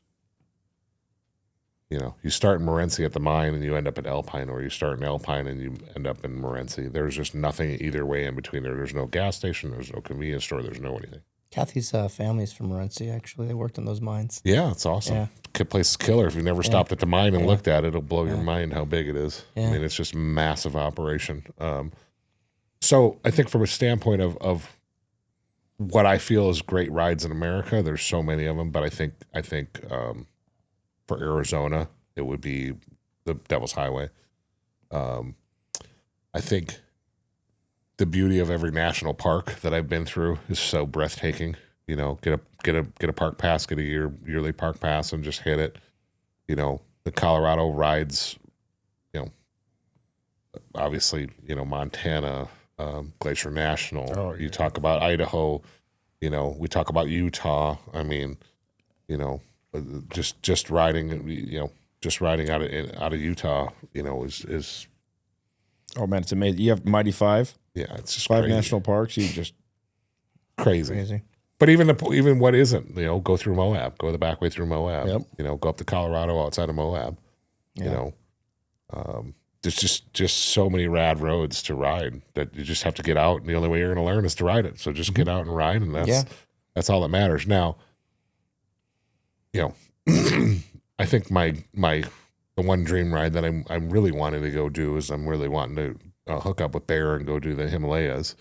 Yeah, we were going to do that. We had to postpone. Yeah. So did you? Because I heard a little bit of your track with Nick. You guys did postpone. Yeah, we it got. postponed, yeah. When are you thinking?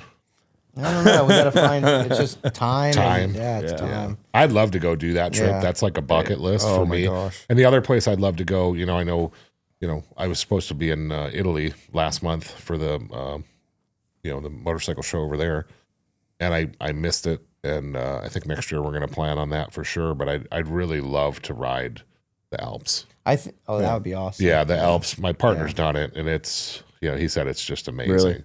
Yeah. So he's ridden Alps. He's ridden Italy.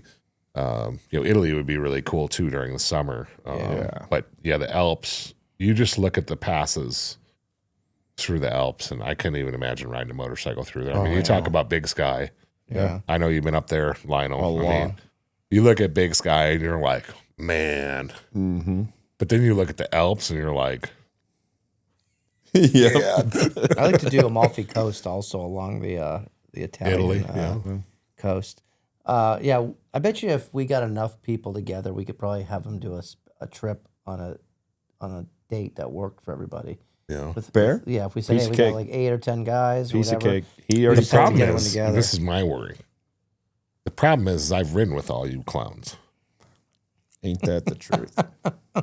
So it's funny. So I talked to Bear. So unless we get speed limiters or You know what's the funny thing is? So I talked to Bear about it because I'm that guy. Yeah. Like I'll go fast, but I'm the guy who I'll stop more than anybody yeah. because I want to live it up, and especially if I ever did Himalayas. Because when am I ever going to get back to Nepal? So I talked to Bear. I said, "All right, man." I said, "So, am I going to get left if I just stop taking pictures?" He's like, "Oh no." He's like, "We got somebody in the front, somebody in the back. You can't pass him, and you won't get past." You just and got I'm to like, get good at it. Ask Ari. You got to learn how to set the cruise control with your left hand. and just, And then take the video with your right hand and just hold the screen as you're riding down the side of the mountain. That's right. I got a really killer video of when we did Idaho. Idaho, yeah. You got some good Mexico shots too on the way to Rocky Point through those cactus Oh yeah. areas. That was beautiful. And No. I thought that was. I used to tell everyone that's the ugliest ride going to Mexico. In a car, it's a bad ride. In a motorcycle, different story. You know Especially that- when you see all the cactus. The craziest thing about between a car and a motorcycle, if you've never done it, and even Angie, she'd never really ridden on motorcycles when I met her, and getting her on the back of the bike, she just was like, wow, now I get it. I get it all the way. I totally get it. She learned how to ride. I put her through the class. She's got her own bike now, but unless you've done it, Right. riding in a car is one thing. And then everyone's like, well, I'll just get a convertible. And I'm like, no, fail. It's not the nope, same. it's not the same. It's not immersive. When there's nothing in front of you except there's nothing to block any of your peripheral, it's just such a different. When you can look down and see the lines on the road, Oh, when you man. feel that wind go up Yeah. your pant leg. I'm not trying, like, man, this is the smells, the taste. Is that like code for blowing your skirt up? Yeah, you kick it up on the highway peg, it gets hot, right? You got to air out Yeah, get some air out of the chassis. Yeah, I get it. the undercarriage. That's right. So we're gonna, I think, de-virginize Lionel here with the throwdown and get him to come to. The Are you throwdown. coming? We'll see. We're Hopefully, working on You it. got a bike? I got an Evo, yeah. He's got an Evo. So Is it done? Oh, yeah. That's the one we talked about. Oh, That's an Evo. The Is one that green one I built. yeah, cool. So Well, bring it. Let's go. What are you bringing? It's top secret, super top secret. You're not bringing the. Is the CFL's not an Evo motor, is it? That's CFL. from 2 years ago. Oh, I know, but That's for the chopper throw. No, you're doing. I So know you're what you're supposed to doing. build a bike every time you do the throw. told I me have what- someone build one. He for told me me what you were doing. What is it a surprise or you're not disclosing? Well, I haven't really put anything out yet, but I have a bike that I've been working on for years that I've never actually been able to ride it because I've never finished it. So it's really a neat old bike. It's an 85 FLH first year Evo, completely patinaed to death. It's just got a lot of cool stuff. Bunch of fringe, a bunch of mud flap, a bunch of accessory. Oh, I've seen that bike before. Yeah, well, it's never ran, and it's never been finished. So I just did. I'm doing wheels front and rear on it. I'm changing it, from the original brakes into the big Brembos, CVO style for gray. I've got a set of real ratty fork legs to bring it into the right brakes. Swing arm is getting redone. Just a giant brake on the back of that bike, so that's all getting nice. tossed. I'm using Tony's. I'm using Ramjet's FXR Brembo conversion kit on it. Nice. Which will really tighten up the braking, so I can actually ride the bike. Yeah. Put a passenger on it. I had Guy do some craziness with the seat. I did a Brazilian cowhide seat. Nice. That actually starts at the front of the dash and comes all the way down to the back of the bike. That's bitchin'. It's just got a ton of Christmas tree lights on it, and a bunch of just decorations everywhere. It's just, it's just a bike I've always wanted to do, and I've never had a time. It's full air ride, so.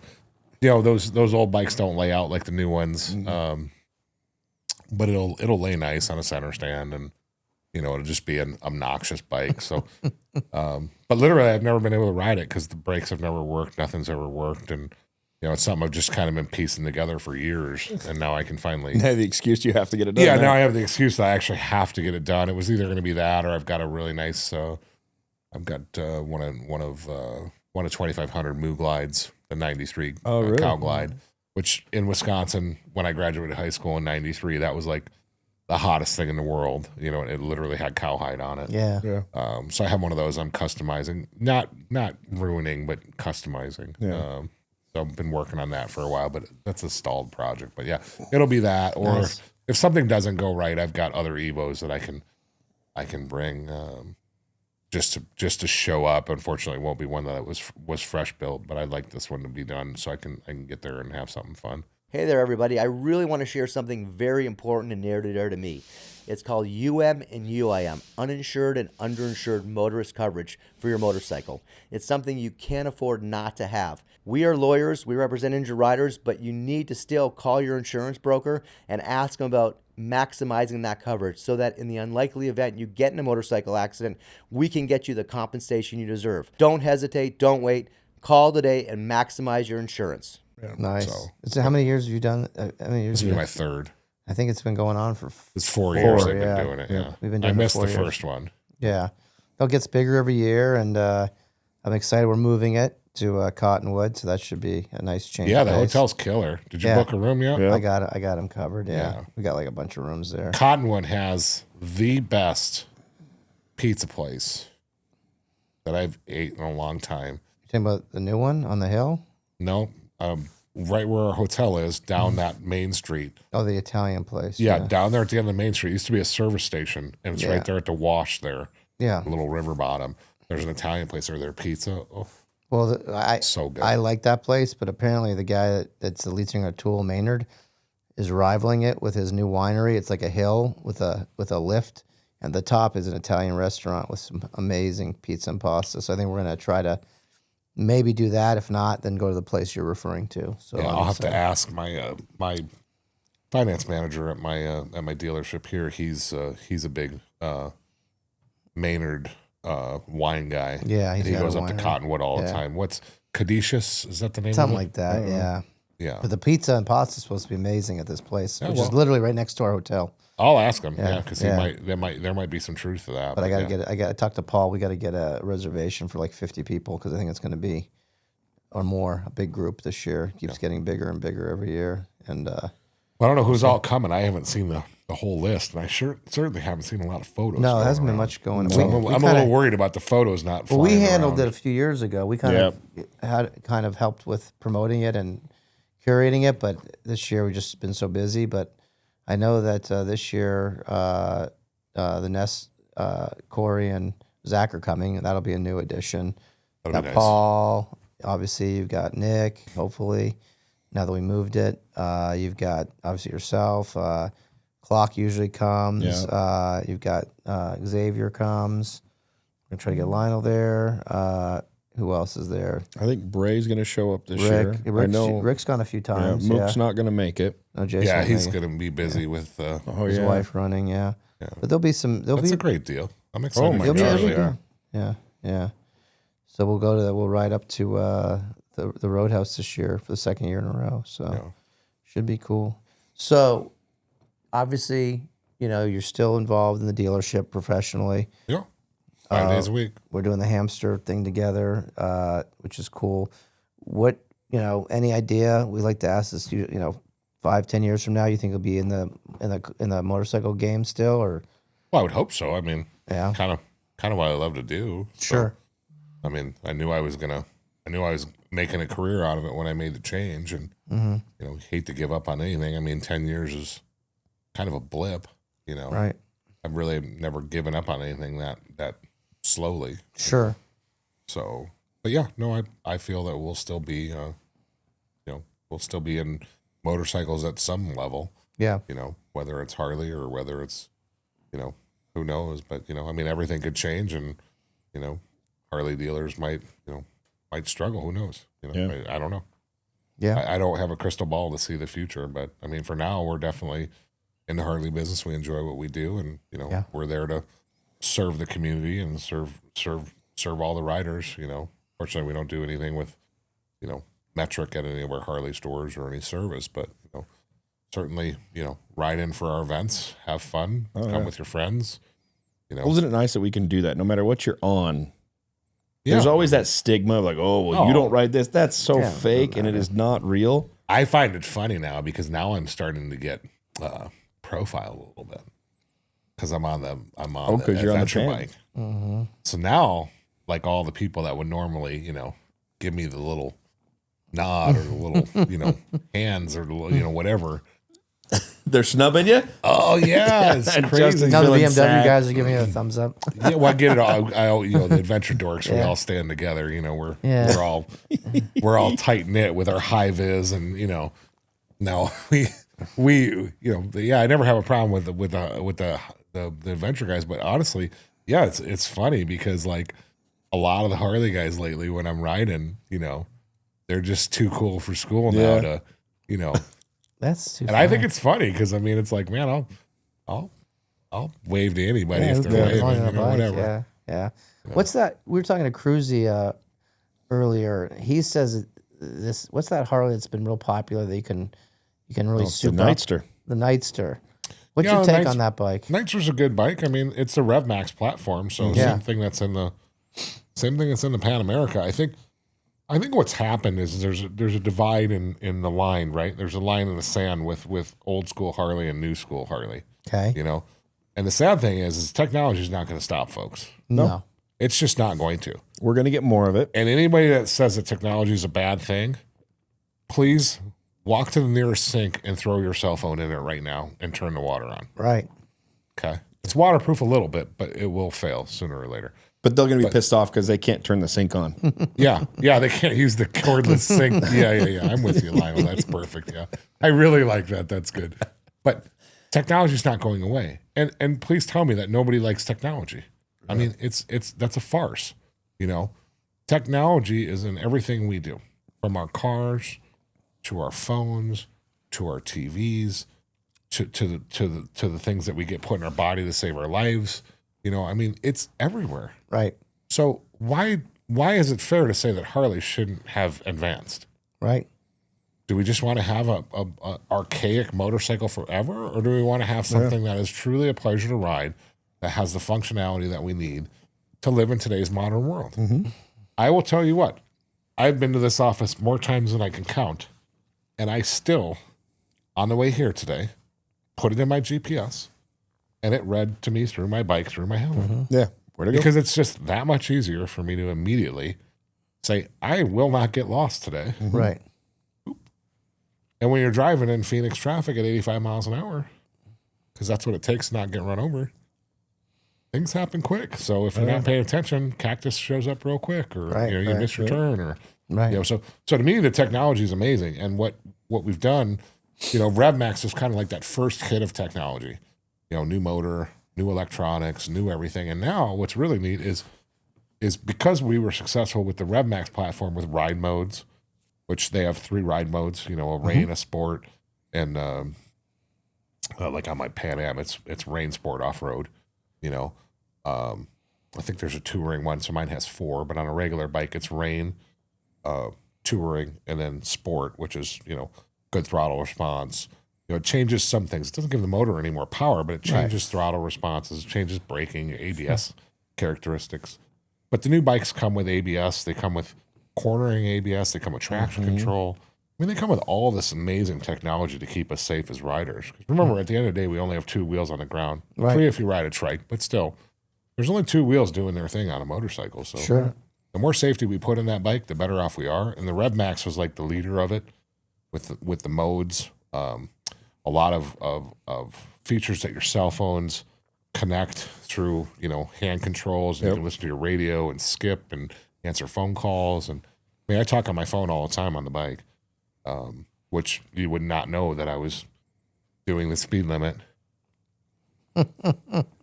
Talking on the Safety phone. first. Safety first. But I think hands-free. I think the RevMax is going to kind of take us into the next level of where we need to go. It's a water cooled motorcycle.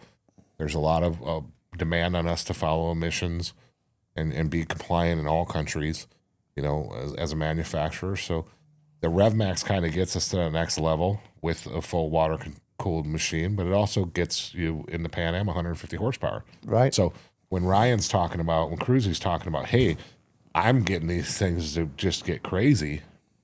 Right. He probably is. Yeah. We don't do that at the dealership level, but I'm sure at the aftermarket level, they found a way to tune them. And you come up with more parts now and stuff like that. and they'll build more parts for them. But rest assured, that is our Sportster. Right. We do not offer an Ironhead Sportster anymore. It's a done deal. So now you have to, if you want to start the next generation, Ryan's doing a great job, and he's being a super advocate for the dealers and Harley Davidson. So big thank you to Cruzy and Trent for doing what they're doing, because they've taken a bike that people were very questionable about, and they're turning it into a stunter. Right. And I've seen them jumping the thing, which is nuts. Yeah. And I know what my Pan Am's capable of because I've thrown it all over and stood it on its back, and it's got all the power and fun you want. Right. So, but yeah, I think the RevMax is going to be there, and our newest models, the new touring bikes we just came out with. If you guys have been living under a rock, they've been out for a year and a half. CVO first. That motorcycle is phenomenal from the standpoint of the connectivity, the things you can do with it, the screen choices, the rideability, 117 motor. Yeah. The ABS braking, straight line and quartering braking. I mean, there's so much you can do with the motorcycle. It's just it's insanity. Well, the sad thing is these riders out there are bad mouthing the technology, like you said, but I think they're just doing it to make noise. Well, I don't know what they're mad about. I mean, let's take it a step further. Now, all of a sudden, all the Dynabros and young kids that are riding the lowriders and lowrider STs, I mean, that bike just became a 117 high output. Yes.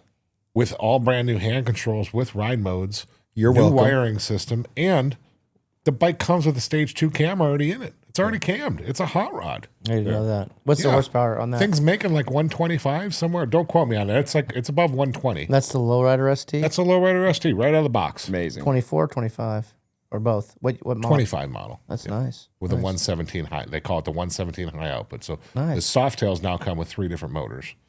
All 114, but some of them are high output. Some of them are not. That's awesome. But make no mistake, I've had a lot of bar time next to Ari, because we've done some trips to Sturgis and we've done some heavy duty riding, and Ari rides the way I ride, which is Slow. Yes. Slow, conservative, we're very conservative. conscientious of mileage. Yes, yeah, gas station to gas station. Yeah, as long as we have enough to make it to the next one. But to give somebody a bike right off the floor with 125 horsepower on it, That's nuts. Huh? it's awesome. Yeah, because everyone's like, "Oh, I want more power. I want more power." Well, $1.25. That's like what people used to beg to have, Dream. 5 years ago. And spend big top dollar to get That there. was a lot of money to get there, and then they didn't. Not that they didn't know how to ride it, but if you don't use the clutch and you don't ride it the right way, you can have all the motor in the world you want. You're just not. It's just going to be motor. You know, you got to really know where the power is. You got to know where to shift. You got to know where to pull. You got to know where to really, if you want to get dirty on one of these things. But that bike right out of the box with $1.25. I rode one the other day. Just honest, I rode it in my parking lot and I could feel it immediately. How much more power it had right at the hit. I was like, wow, this is cool. Someone's going to really enjoy this bike. Yeah, yeah. And I just pulled it out to take photos of it, and I could tell that quick. I was like, man, this is like next level. I think if I ever get another bike, that'll be the next bike, is that ST. I like that bike a lot. That's a nice bike. What color do you want?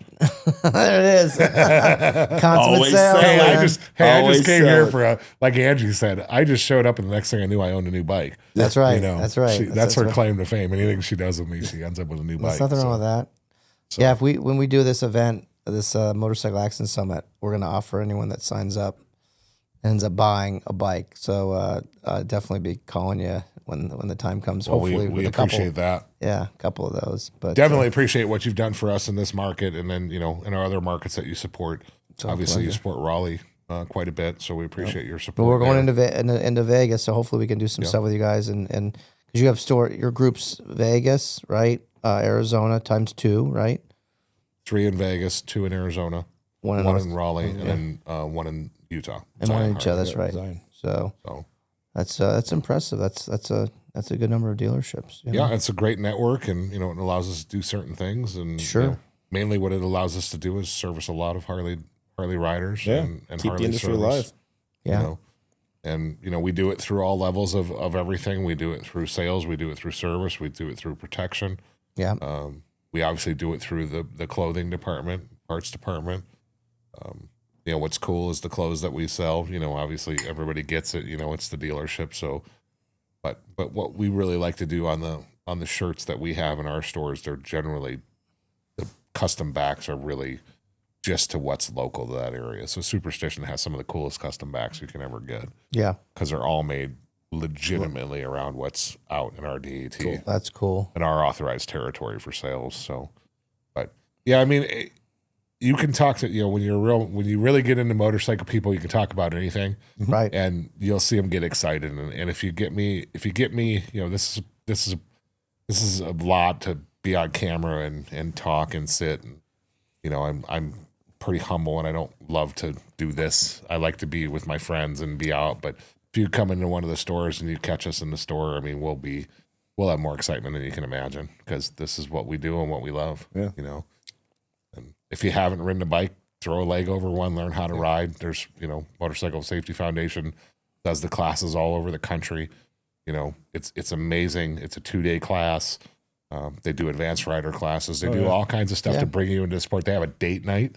A lot of these MSFs have a date night where you can just take you and your date there for one evening just to see if you'd even like it. Yep. You don't even we got classes here. You don't even need a bike. They have bikes to they get. have bikes. They have helmets. They've got everything. They got all the gear. Gloves. I think you have to have 2 or 3 days, and you have your endorsement, and you're ready to go. 2 days, you have an endorsement. You're not a professional by any means, Right. but you're at least endorsed to be legally on the motorcycle. But it's a nice entry to see if you even like it. Yeah. To see if it's because it's not for everybody. No. Thankfully. Thank God. Yeah. But I'll tell you what, like, you get us one-on-one, and we are motorcycle people, and we love motorcycles, and we will talk your ear off if you have questions. Yep. And that's what it's about. Yeah. Someone's got to bring the excitement, and then someone's got to follow up with a great product and a reason to keep riding. So plan your riding trips, plan them with your friends, plan them with people you don't know. Just get out there and ride. Yep. Make memories and enjoy the road. Yeah. Stop flipping through Facebook and Insta, hoping to find whatever it is you're hoping to find. The next 30 seconds of entertainment. Yeah, that dopamine only lasts so long. Yeah. Grab a motorcycle and go do a road trip. That lasts a lot longer, actually. Oh my God. Well, I mean, the memories we've made, just the three of us in here from Sturgises, from rides, from the cruises. Yeah. The shit we've done on that cruise ship. It's a good thing it was international. Warren, thank God. Yeah, my father, who just came in to say your light's on, your battery's probably dead. It might be. Charge it. It's all good. Got a jumper. Harley sells those too. That's true. They sell everything. I've got a few of them. So. Well, it'll be payback for me making fun of your battery. That's right. Yeah, that's right. But yeah, I mean, the stories are awesome, and that's what it's all about. Yeah. You know, all I want to do is go and ride. That's all that matters. That's a good T-shirt. That's a good one. All I want to do is go and ride. I like that. Very nice. Well, Harley's got a brand coming out. Let's effing ride. Yeah. So we should see that come out here quick. That's cool. Hopefully they launch it. Okay. They'll hit the stores here soon. So, but that's kind of what it is. You know, let's get back to being a little bad. Let's get back to doing some, you know, being bad boys and you know, doing some bad boy stuff. You know, have fun, burnouts, and you know, everybody's got so PC. They forgot how to live a little. Live a little, yeah. You know, so just do some dumb shit and have fun. That's a good ending. You can't go anywhere in that. Yeah, what am I going to do with that? Just do it. Have some dumb. Let's do some dumb shit and have fun. I like that. I like that. Just put a lid on. That's right. Wear a helmet. Wear gear at least. No shorts. No flip flops. You won't wear flip flops. No shorts. Well, thank you for your time today, man. I really appreciate it. It's been a pleasure. I learned some things I didn't know about you. So, you know. Well, there's always a story. So I've been between sales and all the nonsense I've seen in my time. I've seen a lot of it. So you put him on a comfy couch with no drinks, and he mellows out just a little bit. Imagine if we gave him some alcohol. He'd be I couldn't reach the Tito's, so yeah. Well, next time we'll give you the Tito's. Well, again, thank you very much for being on. You've been a great guest, and we'll look forward to the next adventure together, riding on two wheels. Yeah, it should be coming up. We'll throw it out here quick. Yep. Sounds good. Thanks Let's again. do it. Are you jonesing for a great ride or go to a really cool event, whether it's local, maybe regional, or even national? Well, I've got the solution for you. At Law Tigers, we provide resources such as where all these events are taking place. It gets updated regularly with all the latest and greatest events, and I'm sure there's some that you would want to go to definitely. So if you're looking for that great ride or great event, visit lawtigers.com/events and check out what's going on in your area or nationally.